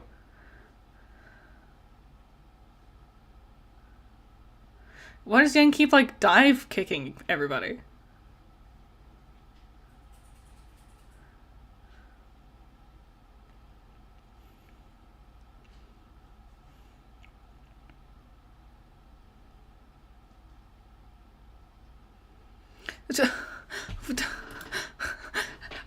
A solid minute of combat, and now RWBY's like, no, leave them alone. You're gonna hurt them. They've killed like 17 dudes. RWBY, quick draw McGraw over here. It's just OMG!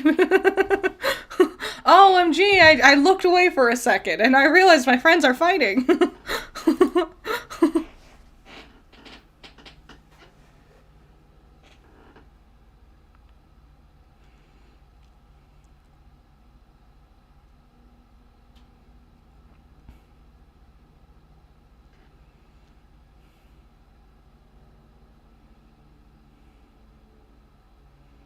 Why doesn't RWBY do something? Like, punch them. Punch the guys. Do something.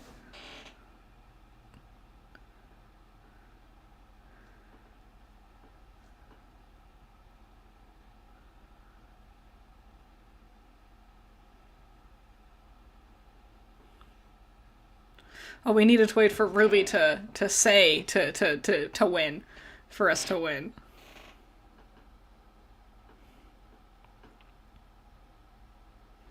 But what a surprise. Once you start using your semblances, you win automatically. That's how it always works. Why bother ever fighting without your semblance when all you need to do is activate your semblance for you to win a fight?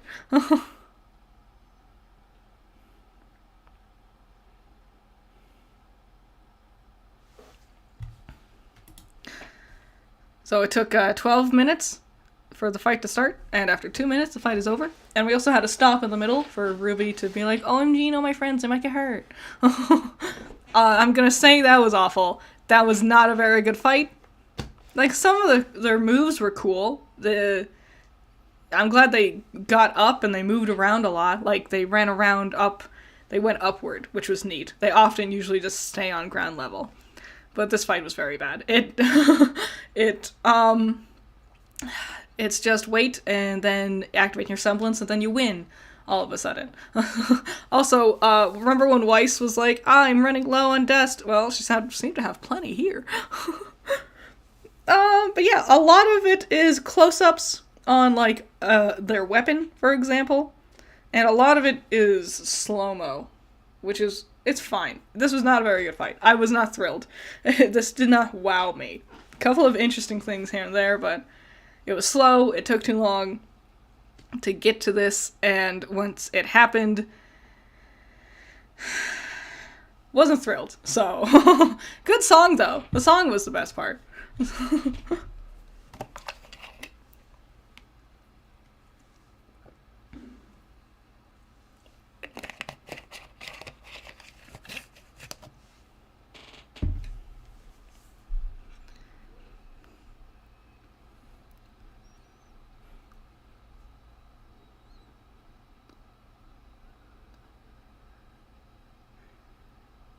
It's the cat.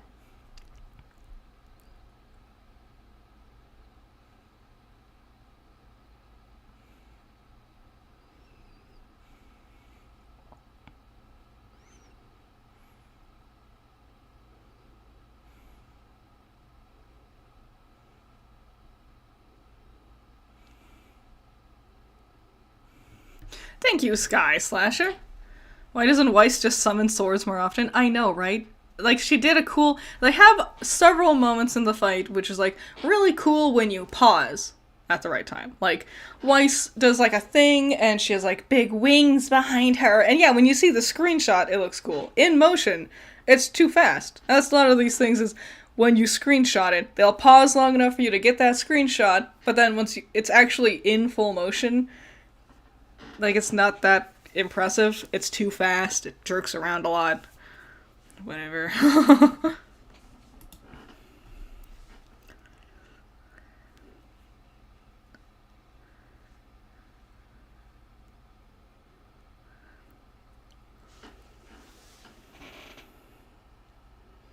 So we needed the cat to come in and save the day instead?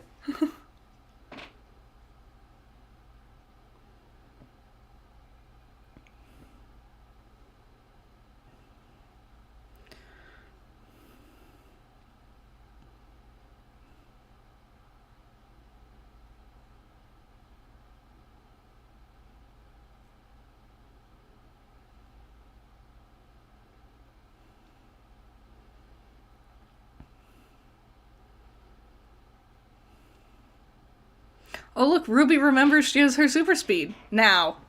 Not when she had to rescue Yang.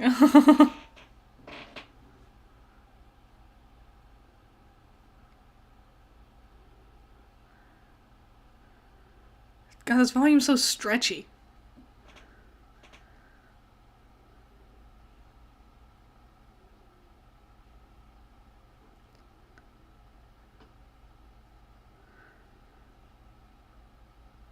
What do you mean? Ruby just said, I don't know how that went so wrong. What the fuck do you mean you don't know how that went so wrong? You won. He was a tantrum baby and wanted to win. And then you won. And he threw a tantrum. I just don't understand. I just don't get it. The little brat across the street wanted to play Smash Bros. And then I demolished him, and now he's crying and throwing a fit.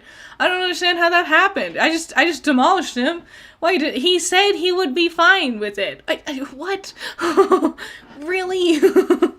Just weird lines of dialogue. That's just like, why? We couldn't have come up with anything better than that.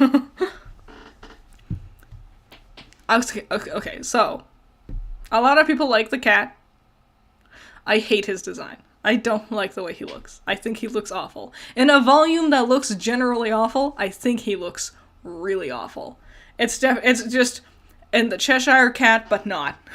Rather than stripes, what if it was diamonds? I'm not into it. I don't like it.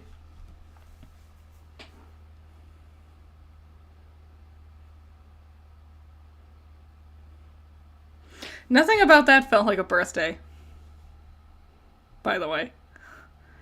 If we're gonna, like, they promised me a birthday. They said the Red King's birthday. There was no cake. There was no tea. There was no prizes. There was just him playing chess. Disappointed. A birthday would have been an interesting fight area.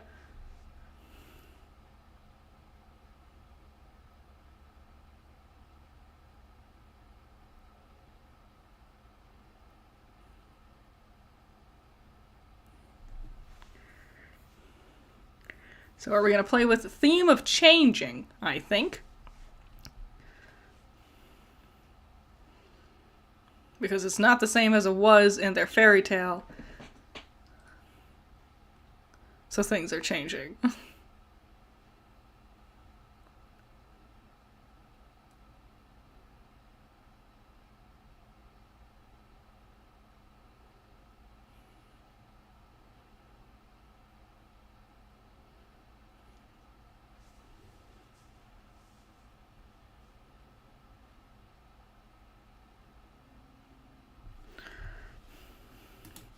So earlier, Ruby was like, well, Blake's a faunus, Little's a mouse, and we're humans. Do the people of Ever After care about the differences between faunus and human? Because I don't think they would. And it's kind of weird that Ruby would single out Blake that way. Also. Like, have Blake be last in that lineup. I don't... Like, would you not just refer to all of you as human? Like, I know faunus and technically non-faunus are called humans. I don't know. Weird. This feels like it was a story for a different story. You know? Like, it almost feels like this wasn't initially going to be the next season of RWBY. Like, it almost feels like this was someone else's attempt at starting a new series of something. But then it didn't get greenlit. Like, they didn't want to do it. So then they just reworked this into RWBY instead. Does that make sense? Do you understand what that means? Like, it's distant enough to feel like it's trying to be its own different entity, but with RWBY sewn into it to make it kind of fit RWBY. A spin-off, maybe. Perhaps, yeah. It's just weird little things. Like I don't think they thought about the faunus and the humans as a part of this, you know? Thank you, Filano. Have I seen the RWBY X Justice League crossover? I haven't, because the trailer looked so bad. I'll probably watch it, probably this weekend, you know? I was mentioning it earlier. Me and Rambo love watching bad movies. So, once we have some free time, we might just sit down and check it out. We're almost done with episode 3.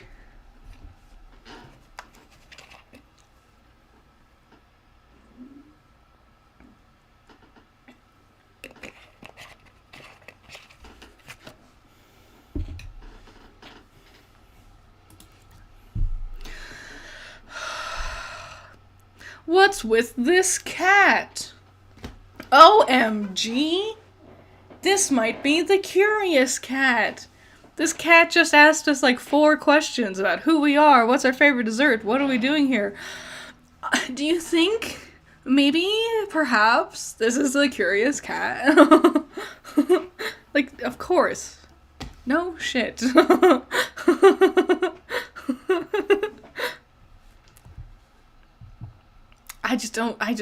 I'm immediately sick of Weiss being sick of the fairy tale thing. It doesn't make sense. I don't know why it bothers her so much. It's nice seeing her go back to her old personality, which is nice, but it's just on repeat. We're just repeating things. It's just, Weiss's entire dialogue for these first 3 episodes is just, we're not in a fairy tale. I don't believe it. We're not in a fairy tale. That's dumb. This is dumb if we are in a fairy tale. Like, You have nothing else to say? At least she has something to say. Blake and Yang haven't done anything so far, and I know all they'll end up doing is, I love you. My girlfriend, I love you.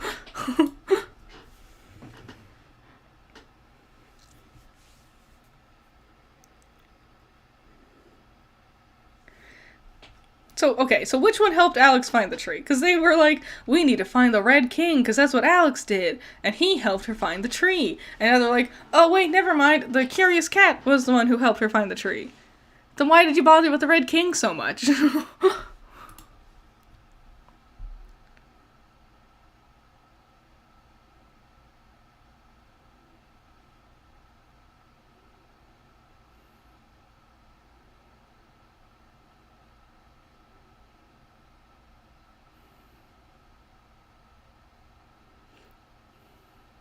I have seen this. I have seen this scene. Um,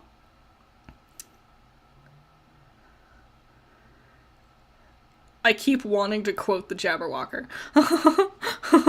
When he's like, no, stop, cease. And like, I know I can't do it good. I can't do it right because my voice doesn't echo. Oh, it's Neo. Wah! OMG. Why are you just changing shape? What are you doing? Why would you want to in this moment? You know who needed an upgrade to their semblance? Neo. The person with already one of the most powerful semblances. She needed an upgrade. She needed her own version of shadow clones. So, here we go.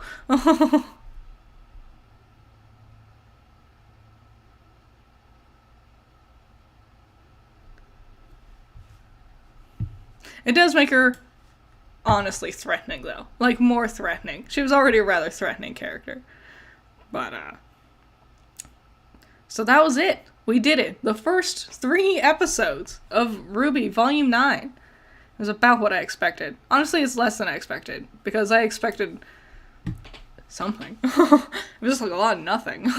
So much nothing happening, you know? Like, it just stretched out forever. Every line of dialogue feels too slow. Every pause between dialogue feels like stretched out and empty. It feels like a very empty volume.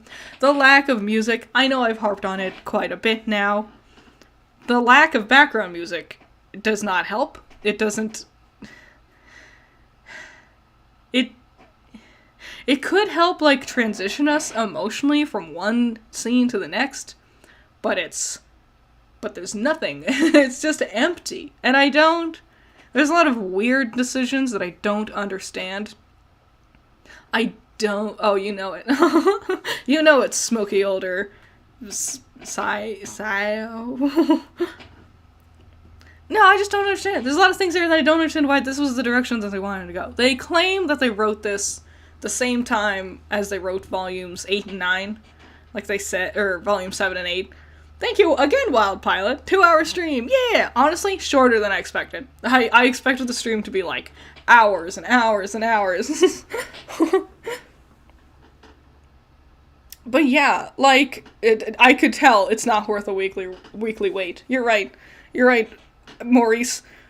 If I had to wait weekly just to get a whole lot of nothing like this, I would be so not into it. These were some awful episodes. You know, the little bit of action we got was in the 3rd episode, and it took so long to get there, and it wasn't that great. Like, it was fine. Compared to some of the other fight scenes we've had, yeah, totally. Definitely better, but it wasn't amazing. For being the first fight of the volume, also. This 3rd episode is the worst one. Like, the first one annoys me because of how slow and overly comedic it is, sandwiching its sad, serious moments. But this episode was fucking worthless. This was a stupid, horrid episode. Nothing happened. It was just, like, so slow. It's all filler. Just stretch it out as much as you can into 20 minutes. Sorry, Kiersey. Kiersey apparently wrote this episode. Her name is on screen. It was awful. It was fucking awful. It was boring as hell. It looked boring. it was just a lot of nothing. A lot of just repeating the same things over and over and over again, and nothing happened. And I don't like it. Like, we have, like, a bratty red prince on his birthday with a chess fight. That seems like such a fun idea to play around with, you know? And they didn't do any of it. There was nothing interesting. It was just a brat being a crybaby bitch. We did some slow chess fights. Hey, you know what's exciting? Let's watch Weiss, Blake, and Yang just go through hordes of little chessmen. And for some reason, Ruby's really worried, as if they haven't all fought literal armies of Grimm before, which I think would be a little bit more intense than small chessmen. But yeah, they're just plowing through these nobodies. I don't think anyone gets hit, ever. Like, they dogpile on top of Yang, but they're not hitting her. They're just on top of her. Yeah, it was terrible. It was horrible. And the thing is that gets me... I know it wasn't even chess. It was just chess. It was just pawns, also. If you're gonna have chess, that's such an interesting thing, is the direction you're forced to move. You know? That'd be fun if they had to abide by the laws of chess, and so they had to do wacky, weird combos with how they were moving across the board, but no, they just fought, rather than a horde of Beowulfs, it was a horde of chess fellows, and rather than being in the middle of a forest, it was in the middle of a checkerboard floor. You know, it wasn't great, it wasn't fun, it didn't even, like, set up their abilities. Like, usually, like, you can have, like, the beginning of a fight be, like, low stakes and stuff, and it just be establishing what their powers are, but they didn't even do that. And Yang, like, lit up her semblance over it. Thank you again, Demon's Liberation. The chess fight could have been a test for Ruby's leadership skills or something. True. Like, being strategic and stuff. Maybe, like, sow the seeds of them arguing with each other, because I know, like, things happen later on where they, like, Ruby's at odds with something. I don't know. Like, have Ruby be like, go that way, and Weiss be like, no, I don't think we should do that, and Yang just charges ahead, and Ruby be like, stop, you're moving at a turn, we're trying to plan, and basically be like, just a commentary on their strategies and working together, and so, like, better hammer home the idea of they need to be working together in this environment, especially because now they're like, kind of at odds, not really, they're trying to work together to get home, but they're not all on the same wavelength about what's happening and how to go about it. This could have been a visual representation of that kind of conflict that they have with each other. But no, we didn't get anything like that. The idea of it being a birthday is such a non-element. It might not as well have even been in there, you know? Completely irrelevant. A birthday cake would have been fun, going through a bunch of presents and a bunch of weird things being inside the present boxes. That could have been interesting. But no, it didn't do anything interesting. We were just in an empty, dark room, and that was it. I get the feeling a lot of it's gonna be that way. Because Jinxie, I don't think Jinxie will be coming back. What a non-character. Hey, it's the raccoon who stole your arm, and now he's gone. Like, it feels like it's gonna be a travel volume of we walk up, we see a thing, and then the next episode we leave, and then we never see that thing again. There might be a montage at the very end. We're like, remember how the journey we took on to get here? And that'll be it.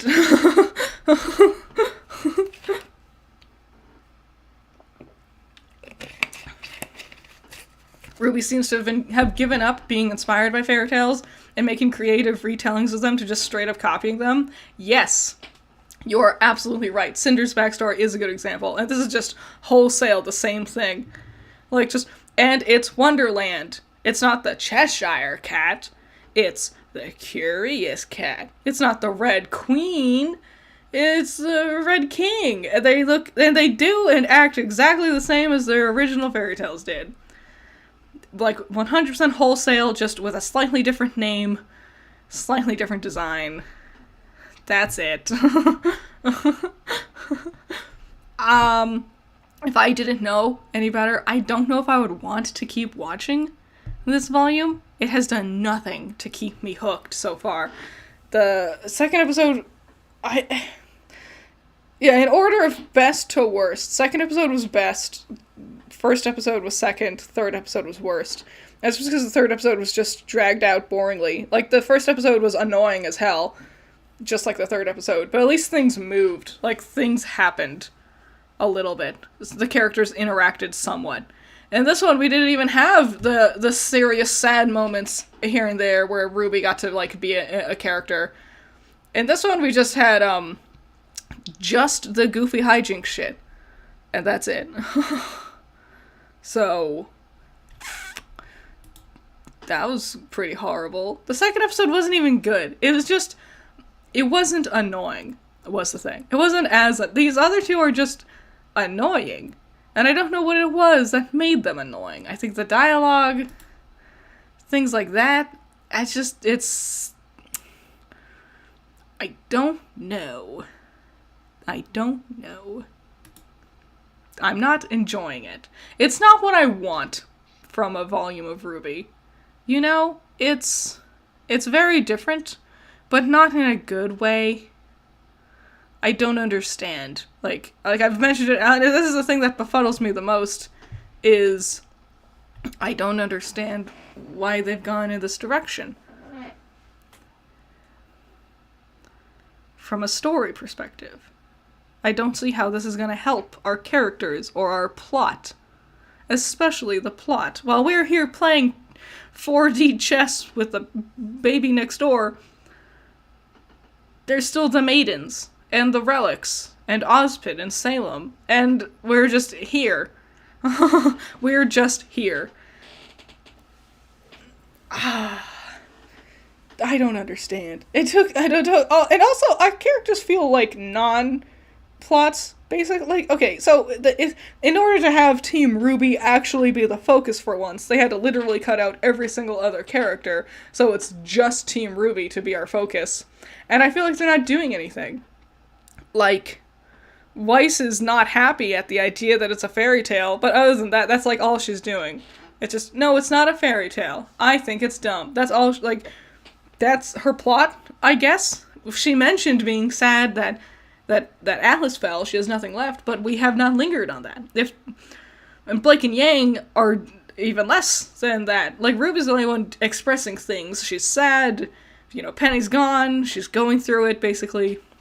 She's not happy, things are going through her emotionally, you can tell.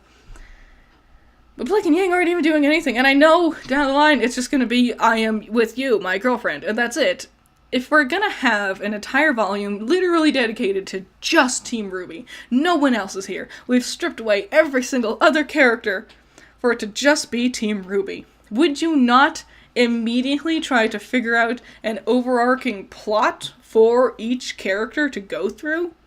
Like an arc, like a volume-long arc for them to overcome in some way. I don't think we're getting that, because you would have set that up before the fourth episode, So, I don't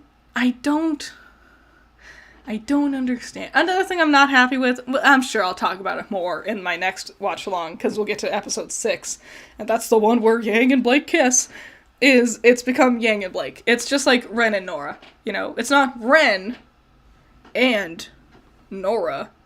They're a unit. It's everything together. It's Blake and Yang. Blake and Yang's arc. Blake and Yang's story. Blake and Yang's moments. Blake and Yang, it's always them together. It's not Blake's story arc and also Yang's story arc. It's Blake and Yang. They are a unit now. And because that's how relationships work with Rooster Teeth. Oh, God. I guess that's kind of it. Thank you, Great Bar.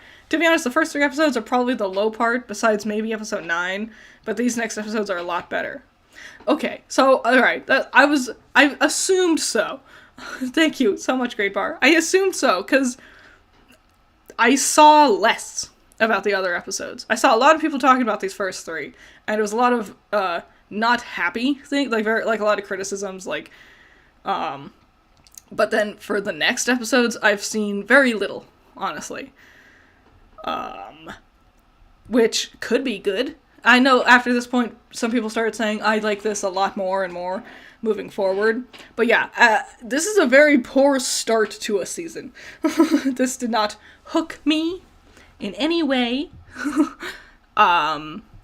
It has not entertained me. It doesn't feel like a well thought out continuation of the story that they left us off on. So, interesting. Next time, I'll be doing episodes 4 through 6, which is gonna be fun. It's gonna be on Wednesday. It'll be the same time I started today. I don't know how long it'll take, but yeah, it's gonna be on Wednesday. I take Tuesdays off, so I guess that's basically it. Did anyone have any final questions for me about these first 3 episodes? Questions about thoughts and feelings and whatnot? Worst volume opening since Volume 5? Really? A lot of people seem to, I don't know, I like the song. The visuals are horrible. I should do a video on the visuals, but I want to finish the volume first before I talk about it. And they had so much time to make Volume 9. You're right, yes. This doesn't feel like it took, like, a year later than usual. A whole other year. Thanks, Albert, thank you! Yeah, after episode 3, I only had, like, 2 critiques. Ooh, interesting. Ooh. But yeah, cat voice opinion. I know it's, Robbie Damon. And I love Robbie. I think he's great. His voice is fine here, He's doing the best he can.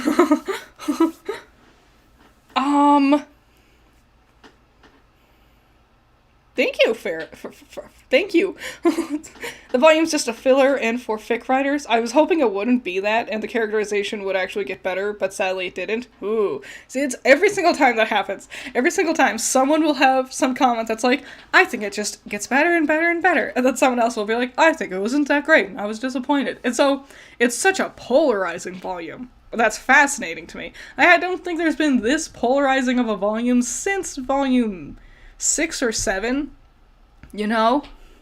But one scene would I cut. Getting to the bridge with Little. Having Little be like, I don't know what's moving forward, I'm gonna make a house. And the girls are like, oh, whoa! Flabbergasted. That was entirely pointless. If we're gonna have a scene to cut away to, we could have done more. Could have done something interesting. See them cross the bridge, Because I liked the idea of using the bridge to establish the acres that we have here. But, whatever. Where did Penny's body went? That's another good question, because it should be here.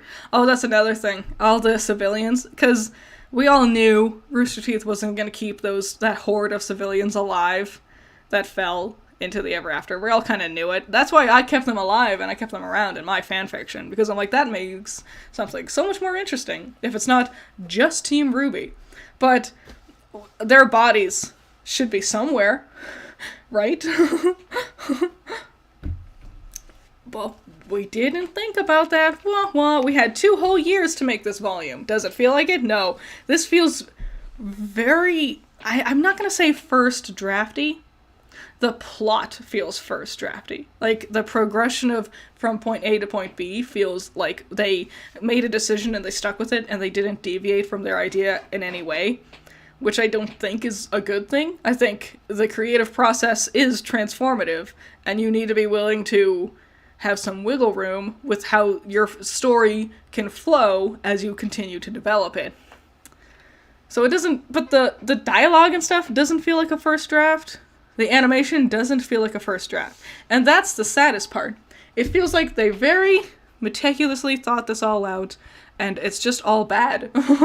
They meticulously was like, animate Yang's face to give her that smirk. Really go all out.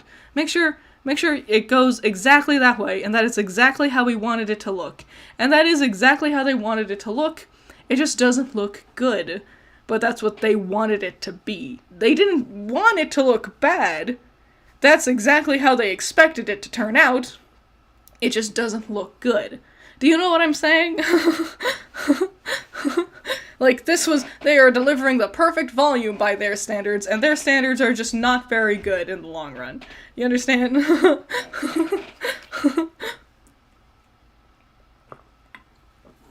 Mine was better than Rooster Teeth's? Thanks, Eric. I know. I'm very happy with how mine came out. I've started figuring out the plot threads of how I'm going to do my Volume 10 pre-write, too. Ooh, interesting. Can I make a hot take prediction for the volume? Yeah. I predict hot take prediction. Hot take. I think when they leave, man, I don't know how hot this take is. I think when they leave, the only one who will have any meaningful interaction with this world will be RWBY.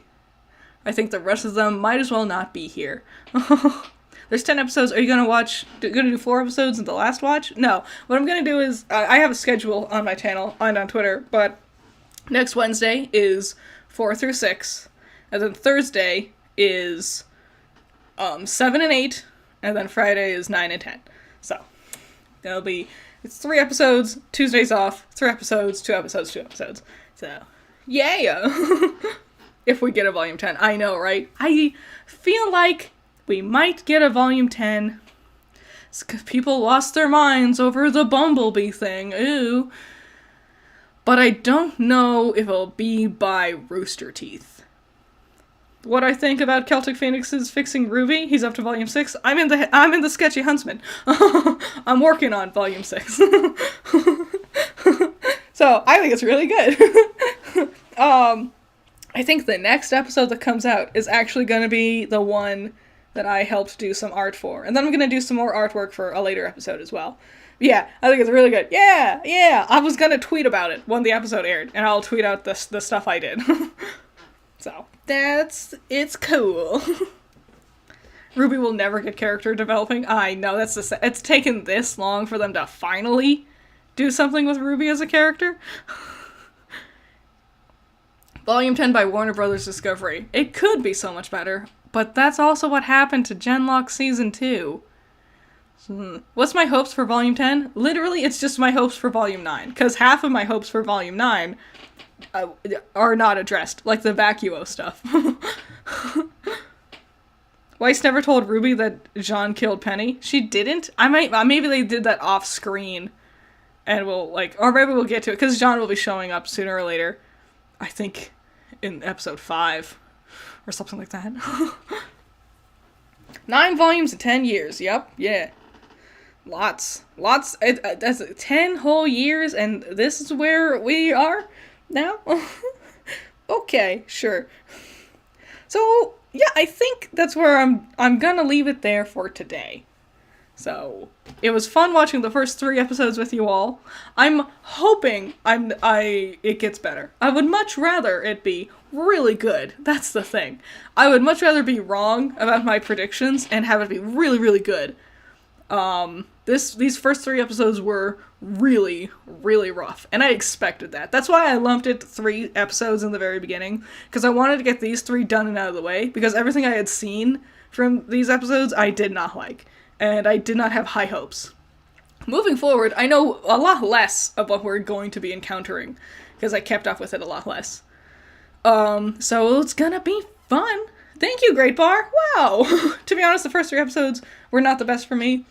One, I saw basically half the episode before seeing the second. I liked a lot of little stuff, and the RWBY stuff and Weiss stuff was okay, but 3 I could barely watch beside the fight. Yeah, if, this episode, this was a trash episode.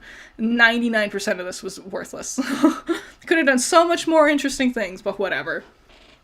So, I'll see you all again, on Wednesday. If you come back, then I'll kick right off with episode 4, and I'll see you all on Wednesday. Thank you so much for showing up on the stream. Thank you everyone who donated. That's really awesome.